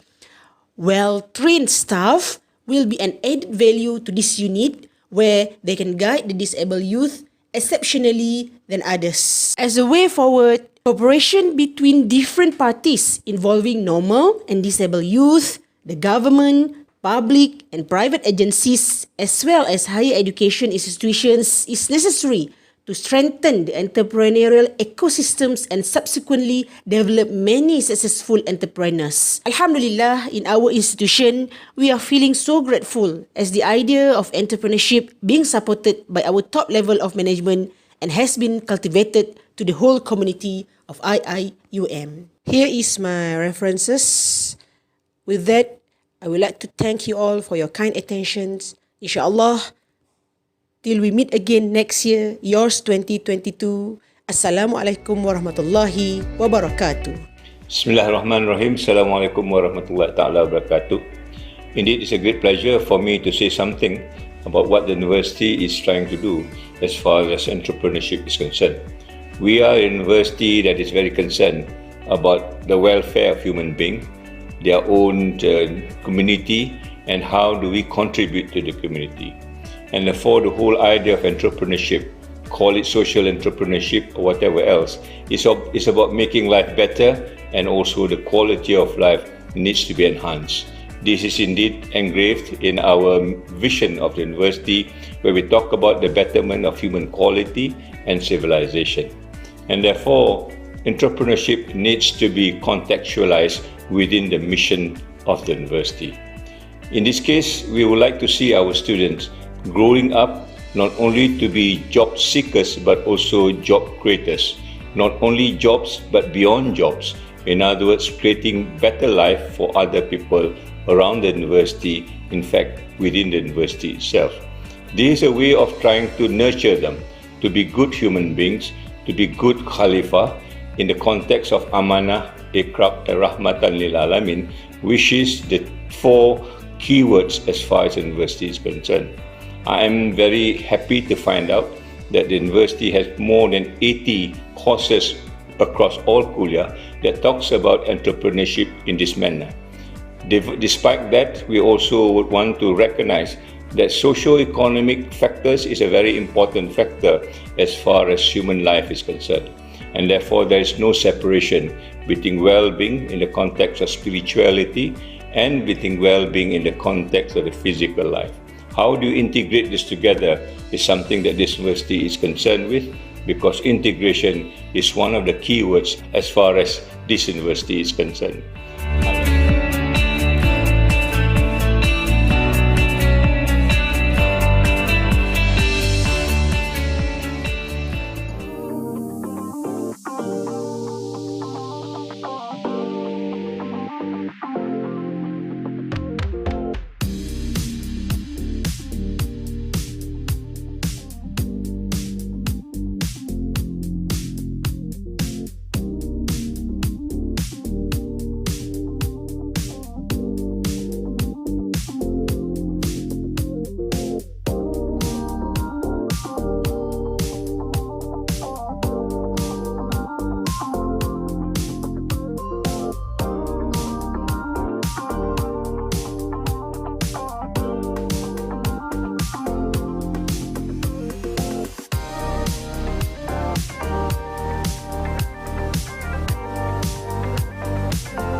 Okay, thank you very much again to Dr. Rozailin Abdul Rahman from the International Islamic University Malaysia for the presentation on determinants influencing the entrepreneurship intention among disabled youth, a study of public universities in Malaysia. Yes, talking about inclusivity, we have been talking a lot about nurturing entrepreneurial knowledge and skills among youth. And we have to consider, the importance of inclusivity in making sure that no one is left behind. We try to empower everyone, regardless of, whatever condition that they are in, because they have the right, to grow, to become a better person, and then to contribute to others, Okay, thank you very much again, Dr. Rosaline. So now we are in our Q&A session.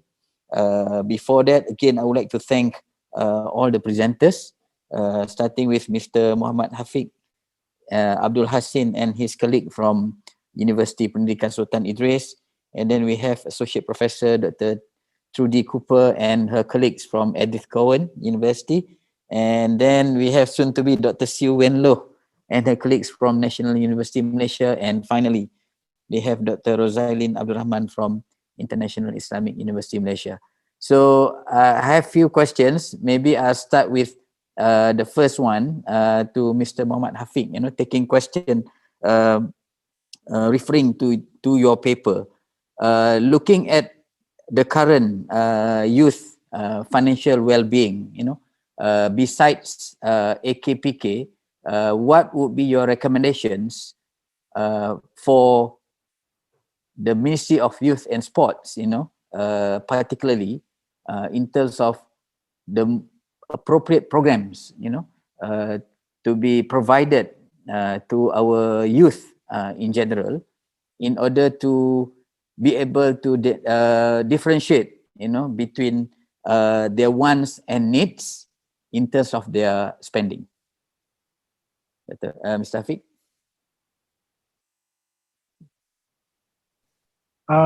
Can you I repeat the question. Yes, can you repeat Okay, the question? so you highlighted the role of schools, universities, and AKPK, but maybe for stakeholders, in the Ministry of Youth and Sports, particularly, what can we contribute in terms of helping our Malaysian youth to be more literate and mature in terms of managing their financial well-being? Okay. Assalamualaikum warahmatullahi wabarakatuh. Salam sejahtera, selamat petang. Okey, pada pendapat saya, kalau untuk daripada pihak kerajaan dan ada NGO untuk membantu kita punya anak muda ataupun young adult untuk dia punya spending adalah melalui mereka boleh develop maybe campaign and also can develop new policies that using the new finding of new research, macam contoh research yang kami telah buat ni, then develop new policies that boleh membuka minda semua. Dan juga kalau untuk Kementerian Belia dan Sukan, maybe kita boleh buat wawancara ataupun banyak lagi program untuk mendedahkan orang luar tentang pentingnya pengetahuan tentang spending dan juga anything that influence the financial well-being, because sekarang ni memang untuk masalah spending dan juga kewangan adalah sangat kritikal. Jadi saya rasa itu adalah salah satu yang kita boleh cuba untuk improvise. Okay, thank you Mr. Muhammad Hafiq.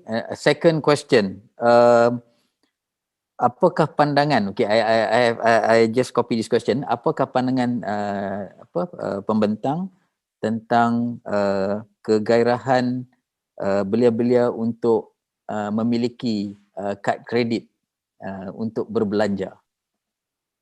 Okey, bagi pendapat saya selaku belia itu sendiri, memang agak mengasyikkan untuk semua belia untuk cuba untuk mendapatkan kad kredit sendiri, sebab banyak platform-platform seperti Shopee ataupun kedai-kedai sendiri menggalakkan untuk menggunakan secara kad kredit.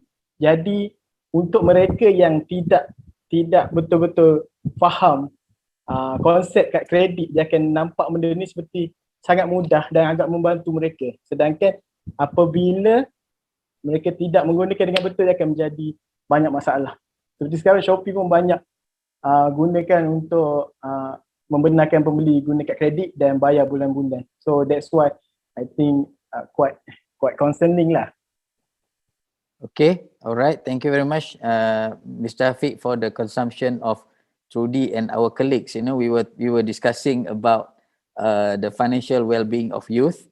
So the first one, we were talking about the role of the Youth and Sports Ministry in terms of helping schools and universities in educating youth, in terms of how to manage their financial wisely, and then the second one is in terms of in this cashless society, and the the excitement of having credit cards among youth. So it's another issue, Trudy. So that is another education that we have to provide to our youth, in terms of financial education. It's not only about saving, it's not only about spending, but also being able to use the credit card wisely. Prof. Ismi, may Yes. I add something? Please, Dr. Rosalind, please. Okay, actually to make comparison between Hafiq generation and my generation, me and Prof. Ismi generation, late 30s. During our time, actually, the chances and opportunities for the awareness towards this usage of Credit card. so-called financial assistance. The terminology is financial assistance. Okay, is very small. Okay, because our parents has no such knowledge about that. Okay, and then all of a sudden we enter university, and then the bankers approach us, so we feel excited. Compared than your generation, Hafiq, right? You are 20 years age of generations. By right, all information is by a single clicking. Okay, but your challenges is about the technology, right? Your lifestyle, your generation lifestyle. Okay, to upload anything in social media to brag and show off. That is another challenges, another part. I think despite of educate the youngsters, okay, like Prof. Ismi advised just now, something need to be done to the bankers as well, to the financial institutions. Yeah, because at this moment, it's very easy for them, okay, to give credits, to give loans, to give without looking at the student's background, without looking at it, because there's no such restricted rules for them. Okay, okay. For example, university students cannot do personal loan up to certain amount, okay, or cannot apply credit card up to certain limit. There's no such rule at this moment. That's why, right? As far as I'm concerned, you can apply. Okay, later punya cerita tak mau tahulah. Sekarang nak apply, nak beli kereta, okay, kita ambil credit card, kita beli, letak down payment. Very dangerous, Okay, this is from heart to heart talk, from sister to little brother talk. Very difficult. Because if you cannot control at your 20 years age, nanti masuk 30, sakit. Okay, thank you, Dr. Zalin. That's for the advice. Of course, it will be very enticing. Yes, the financial institutions want, want customers, but of course, youth have to be very careful, in terms of making a decision. How far they really want, not to go beyond one credit card, and having a credit card actually is a responsibility, to ensure that you're not trapped into this. The problem of being in huge debt and whatnot, So I know, Hafiq, is your call now to help us, to help your peers, to make sure that they'll be more responsible and careful, in terms of their spending. Okay, thank you, Hafiq. Thank you, Dr. Rosalind. We go to Trudy. The question is, yes, youth work in this new norm, provides us with challenges and opportunities. So the questions here is that how can we prepare our youth workers to be tech savvy and to be able to perform better in this new norm of youth work practices? Well, what we found in the research is that a lot of the youth workers could use the technologies, or they could show each other, or the young people could show them. But what was needed was some policies that would persuade the employing agency that it wouldn't lead to problems because they were very risk averse in terms of what they perceived as risk. And that was making a bigger and bigger gap between how young people lived their lives every day and how youth workers were able to engage with young people. And for the local government agency that developed those policies, they've closed that gap a little for now. But maybe it will open up again, or maybe they will keep up with the changes as they occur, because essentially they were still stuck in the thinking of about 10 or 15 years ago, where everyone was just worried about the adverse effects and not seeing the positive effects of connection online, especially when other means are not possible. So we've sort of caught up a bit, but whether we'll stay caught up, I don't know. But what we're hoping through this project is that it will enable youth agencies to share some of the sample policies, and that will allay some of the fears of the managers about what they're worried about, the adverse effects of it. So it probably isn't cheaper. It did allow youth workers to experiment with things that they wouldn't have tried in other circumstances. And it did show that not everything they tried was actually worked out as well as they'd hoped. But they did find that some things worked well. And it wouldn't be the same things for every setting. So what might not work for one group might work okay for another group. So I guess it freed things up a bit. And the youth workers taught themselves a lot by going online, by looking at what they could learn from YouTubes. So if they needed to learn how to do something, they just found a YouTube that would teach them. And they had time to do this. So there were benefits. And I don't think any of them want to go back to just doing what they did before, not in the government agency. The other agency was slightly different. And, we speculate that was partly the clientele, but partly also that they didn't embed the changes. And they didn't give their staff the freedom to work out what they could do and experiment. So we're going to interview another local government and see whether their experiences were similar or not. And we will be writing this up when we've got some more data and we've analysed it. Okay, thank you, Trudy. One more question, Trudy. So there's one comment here. So now, what would you say if the statement here that for the youth worker, ICT is no longer an option. It is a must, at least, a basic ICT knowledge and skills for them to be able to engage the youth. Yeah, but yes, I would agree that's because that's where young people are in their everyday life. And if youth workers can't join them, then they're missing where they need to be. So yes, it is, but it's probably not high level skills, but it's probably something that is quite quickly caught up. So yes, I would agree with that. Thank you for the question. Okay, thank you, Trudy. Thank you for the response. And then we go to the third presenter, Dr. Siu.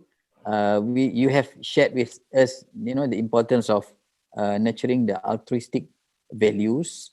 What would you recommend to the Ministry of Youth and Sports, and its stakeholders in terms of nurturing these altruistic values in their youth development programs? I would think that it is best if the ministry can start from the school, start from school and do some compulsory program. And, like we learn moral when in school, but not so much on practical. Yeah, so perhaps the ministry can look into that. And also, especially when they are bigger, when secondary school, and also in university, like community outreach program, what they can do. Like myself, I did a community program when in university when I attended, I participated in a like we went to a kampong to help the people in the, we stayed with them for 1 week and we do what we can do for the community. I think this is also part of the things that I learned when I was in university. So I think if the, you know, the ministry can conduct this or to instill this awareness to the youth, I think this would probably you know, create awareness and also make them more you know, more into it, and they're aware. So they you know, they go through it, and they will be more this will be instilled in them. Yes, this from me. Yes. Okay, thank you, Dr. Siu. Meaning to say that we hope to sustain the collective, right? The collective, you know, the collective values that our community, you know, has been taught all this while, right? Because I believe based on your presentation and also your stories, altruism would be the antithesis of individualistic, right? Selfish. Yes. So I think it is part and parcel of having a more you know, caring society, making sure that we care for each other, to ensure that we have a more peaceful life, you know, around us. Yes. Yeah. In fact, I would like to add on, like for example, we have the Malaysia flag. So you know, like COVID pandemic, that they can raise flag and you know, the white flag, yes, white flag. Yes, correct. So that really helps a lot. I think that we can, you know, this is part of the strategy, I would say, like to also to instill this awareness, and because people do need help, but so what we can do is we can do any kind of voluntary work, or you know, just by donating food, or if got money, they can donate money, you know, do anything that they can do, yeah, within that limit. Yes. Okay, all right, thank you. Thank you, Dr. Siu. thank you, Prof. We pray for you. Thank you, Prof. So all right, now we go to Dr. Rosaline. You know, your presentation, Dr. Rosaline. The question is looking at the present scenario. You know, how far do you see efforts, you know, provided by the ministries and the stakeholders in terms of unleashing, you know, the potential of our disabled youth as far as entrepreneurship is concerned? Dr. Rosaline? Right, thank you, Prof. Ismi, for the questions. Okay, this is based on our team observations. Okay, when we conducted this research specifically, all right, we do have small conversations with the disabled youth that involve themselves, all right, in entrepreneurs ecosystem.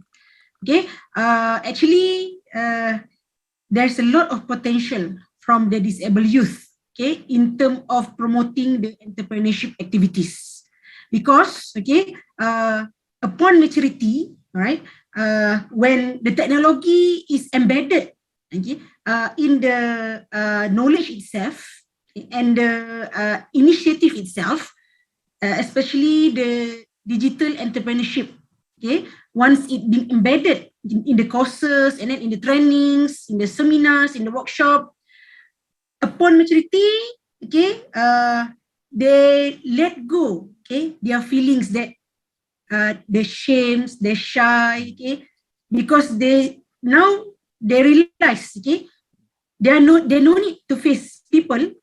Everything is by technology.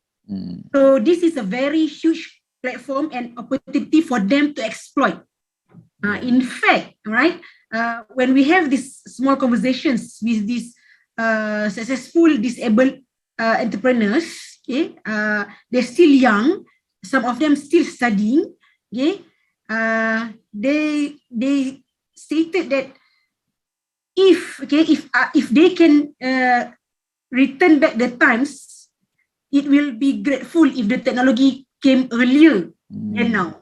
Okay, Like if the technology come past 10 years, okay, so there might be more successful than to this. They claim that things, but better late than never.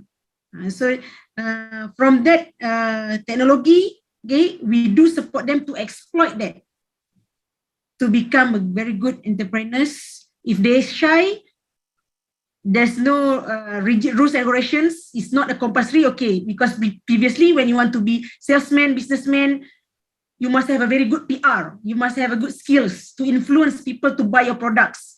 But nowadays, okay, behind the technology, all right, everything can be edited. They just can use their voice, okay, and sometimes they do promote those who have high courage already have braveness to show themselves. Like examples I quote in my presentation just now, okay, Brother Muhammad Salim is among the one that have already break the silos. He already now before that he also feel can he do, alright, boleh ke saya buat ni, saya ni dah cacat, nanti orang ingat saya ni berniaga, okay, orang kesian dengan saya, orang beli produk saya. But now it is proven, okay, regardless the disability he has, okay, actually lot of people outside there treated them equally, sama je. Because they have the skills of digital marketing in terms of promotions, okay, the contents, they create the contents, they started generated followers. From successful, they started become mentor. That's why I said the ecosystem, the cooperation between normal and disabled, right, youth in entrepreneurship ecosystems is very needed. Somehow they might have limitations in terms of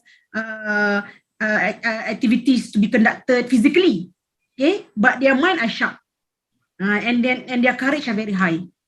So cooperation between normal and disabled entrepreneurs, they can fly higher than now. Okay, thank you, Dr. Rosaline. I think yes, first and foremost, we have to help them in terms of having a more positive attitude, that they also have the potential, you know, to grow and to, you know, to succeed, you know, as an entrepreneur. And I believe, you know, this it is not just from the youth themselves, but also from everyone, you know, around, you know, the adults. You are supposed to, you know, work together, the peers, you know, to ensure that actually there's nothing that can stop them, you know, if they have the right attitude, you know, to grow as an entrepreneur, and whatever products and services that they provide matters more, you know. We are not looking at whether they are normal or disabled, you know, as long as they can contribute, you know, to the society, we appreciate everyone equally, inshallah. Okay, so I think that covers, you know, our Q&A sessions, and before we end the session, maybe I would like to again go one round to the presenters. If you have anything to say to the participants, maybe Mr. Hafiq, anything from you? Last word. Okay, from me, I just want to say thank you for everyone that participate for today. I learned a lot, even though it's not only about my research, and also learn a lot about others' research and how actually we are working together to develop a better and improving our young adult in Malaysia. Thank you. Okay, thank you, Mr. Hafiq, and his colleague, you know, from University Pendidikan Sultan Idris. We have again Associate Professor Dr. Trudy. Trudy, anything from you? No, just thank you to everyone. And I'm very aware that the battery on my computer is about to die. But thank you. I've enjoyed this. Thank you, Trudy. Thank you for being with us this afternoon. And send our regards to your colleagues as well in Australia. I will do. Thank you. Thank you. Okay, Dr. Siu, any last word from you? All right, thank you, Prof. I would just like to thank all the participants and audience, and also again, my supervisor for all the encouragement and guidance. Yes, I am. Thank you, all the comrades here. And yeah, all the best. Thank you. Okay, thank you, Dr. Siu. One final word from Dr. Rosaline. All right. First and foremost, thank you to the organizer for serving the best for conclude today's session. All right.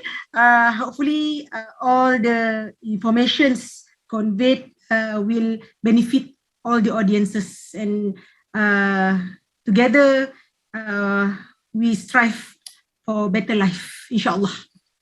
Okay, thank you very much, Dr. Rosaline, Dr. Siu, Prof. Trudy, and also Mr. Muhammad Hafiq. Hopefully, what we have presented, shared, and discussed, will benefit not only us but also the participants, and hopefully we can share this knowledge, with others who might not be able to participate in this conference but can always connect to us, in other forums. Again, myself, Arif Ismail, as the moderator, would like to thank all the presenters and thank you. Hopefully that we can continue collaborating, in the future. And I wish you all the very best in your future undertakings. Thank you very much. Take care, everyone. Assalamualaikum.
Institut Penyelidikan Pembangunan Belia Malaysia IYRES merupakan agensi di bawah Kementerian Belia dan Sukan KBS yang berperanan sebagai sebuah pusat penyelidikan nasional yang menjalankan kajian dalam pelbagai aspek pembangunan belia serta perubahan yang berlaku di peringkat nasional, serantau dan antarabangsa. Dasar Belia Malaysia 2015 telah menggariskan peranan IYRES sebagai focal point kepada penyelidikan dan statistik belia. Selaras dengan itu, IYRES telah mengambil inisiatif untuk mewujudkan sebuah platform yang dapat menempatkan semua data-data berkaitan belia di satu tempat atau dinamakan Data One Stop Center melalui pendekatan National Blue Ocean Strategy (NBOS). Sistem ini menjadi rujukan kepada pembuat dasar, perancang program dan lain-lain pemegang taruh pembangunan belia. Mengurangkan tempoh masa dan prosedur proses permohonan dan pengumpulan data, menyediakan tempat penyimpanan data yang selamat serta memudahkan proses pencarian data. Sistem ini juga membolehkan para pengguna mengakses data secara atas talian dengan mudah, cepat dan mesra pengguna. Menjana statistik data yang menarik dan mudah difahami serta boleh dimuat turun dari semasa ke semasa. Serta para pengguna boleh mengakses melalui mobile di aplikasi App Store dan Play Store. Sistem ydata@IYRES boleh dilayari melalui ydata.iris.gov.my. Sistem ini menyediakan beberapa menu utama kepada pengguna iaitu permohonan data, koleksi statistik data, ruangan maklum balas pengguna dan galeri media. Bagi pengguna yang ingin membuat permohonan data atau memberikan maklum balas kepada IYRES, pengguna perlu mendaftarkan diri ke dalam sistem. Pengguna perlu mendaftarkan diri mengikut kategori awam atau community IYRES.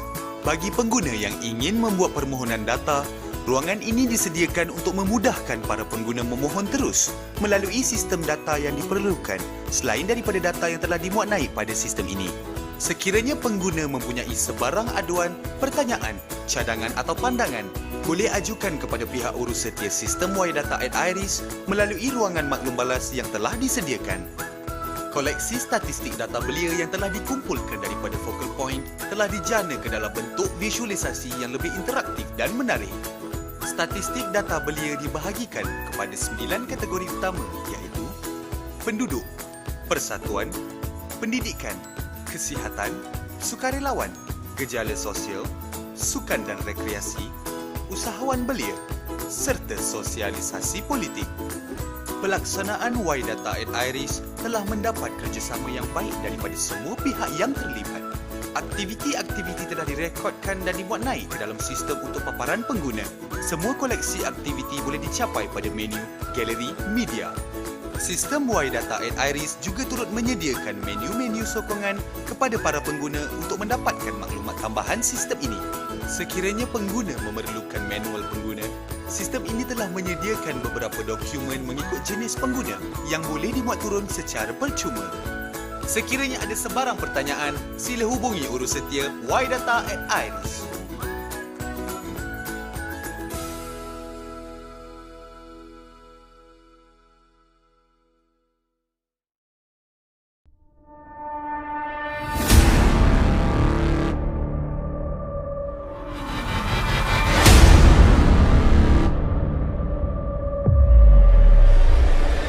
Kementerian Belia dan Sukan KBS melalui Institut Penyelidikan Pembangunan Belia Malaysia IYRES telah mengambil inisiatif untuk membangunkan sistem eMind, satu sistem bersepadu Malaysian Youth Index yang merekodkan maklumat pembangunan belia merentas agensi pelaksana. Idea ini diperolehi berdasarkan konsep bank yang menyimpan data pembangunan belia secara bersepadu. eMind mampu menjana statistik pelaporan secara dinamik yang boleh menjadi rujukan keberkesanan program-program pembangunan belia. eMind dibangun selari dengan spirit Dasar Belia Malaysia 2015 yang menekankan konsep merentas pelaksana dalam pembangunan belia. Konsep merentas pelaksana memastikan pembangunan belia di negara ini adalah secara bersama berdasarkan fungsi dan keupayaan setiap pelaksana. Inisiatif ini membolehkan pengintegrasian sumber dan perkongsian maklumat ke arah penyerlahan potensi belia negara ke tahap yang optimum. Fasa analisa keperluan telah bermula pada tahun 2016 melalui pelaksanaan Technical Working Group TWG 1.0 di mana IRES telah mengenal pasti isu dalam mengurus dan menyelaras maklumat program-program pembangunan belia merentas agensi. Komponen-komponen pemantauan telah diambil kira dalam fasa pemantauan sistem e-Mind. Ini membolehkan focal point daripada setiap agensi pelaksana merekod dan mengemaskini semua maklumat program secara berkala yang dipantau setiap tahun melalui platform Technical Working Group TWG oleh IRES. Pengguna utama e-Mind terdiri daripada 10 kumpulan pelaksana pembangunan belia yang dilantik oleh IRES.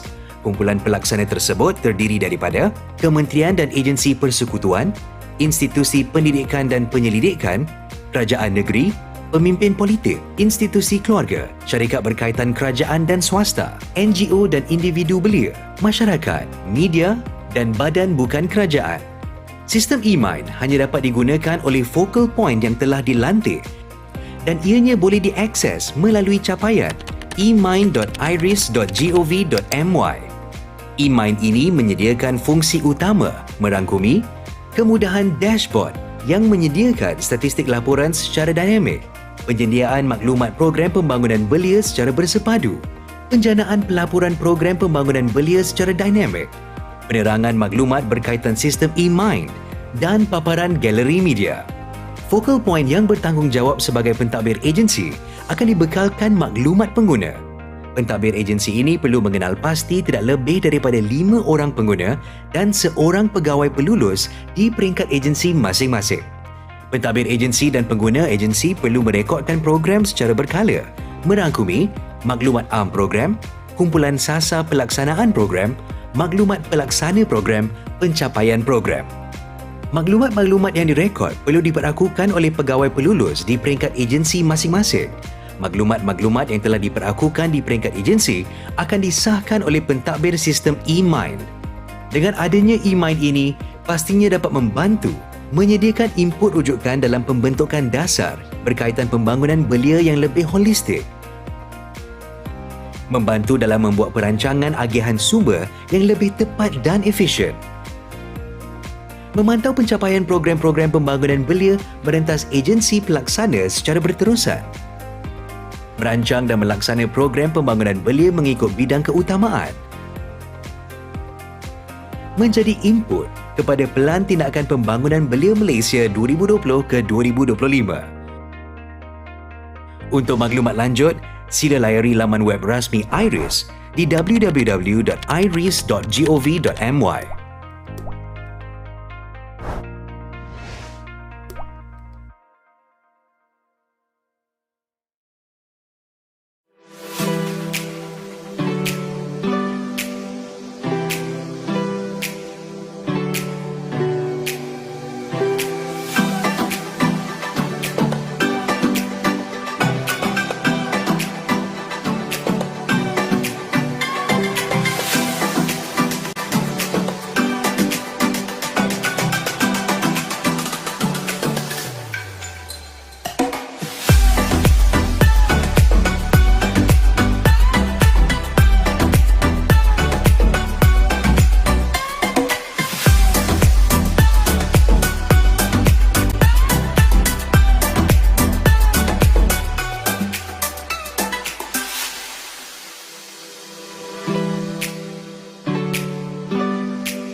belia merupakan pemimpin masa depan negara. Demi mencapai wawasan negara, tumpuan harus diberikan kepada aspek pembangunan belia positif. Sejajar dengan aspirasi ini, Akta 668, Seksyen 55 memperuntukkan peranan dan fungsi kepada sebuah institut yang bertindak sebagai pusat penyelidikan pembangunan belia kebangsaan. Pada 15 Mei 2005, Institut Penyelidikan Pembangunan Belia Malaysia atau IYRES ditubuhkan sempena Hari Belia Kebangsaan. Apakah fokus utama IYRES dalam usaha menangani cabaran belia masa kini? IYRES telah membangunkan Indeks Belia Malaysia atau IBM bagi mengukur tahap kualiti dan kesejahteraan hidup belia secara komprehensif. Malaysia antara negara Commonwealth pertama sejak 2006 yang mempunyai indeks belianya sendiri.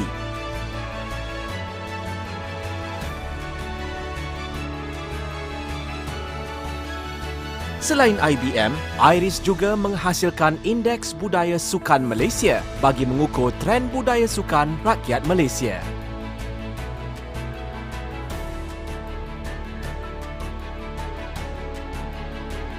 Bukan itu sahaja, IYRES menjadi rujukan, menyediakan perkhidmatan perundingan dan melaksanakan program berkaitan pembangunan belia kepada semua pemegang taruh. Seiring dengan perkembangan revolusi industri 4.0, IYRES menyediakan hub data belia sebagai platform one-stop center perkongsian data belia. IYRES bukan sahaja melaksanakan fungsi merentas kementerian, jabatan, agensi, malah turut menjadi rujukan badan antarabangsa seperti UNICEF Malaysia dan World Bank Malaysia. IYRES beriltizam untuk menjana ilmu dan beramal bakti supaya dapat memberi impak demi meningkatkan kualiti dan kesejahteraan hidup belia Malaysia.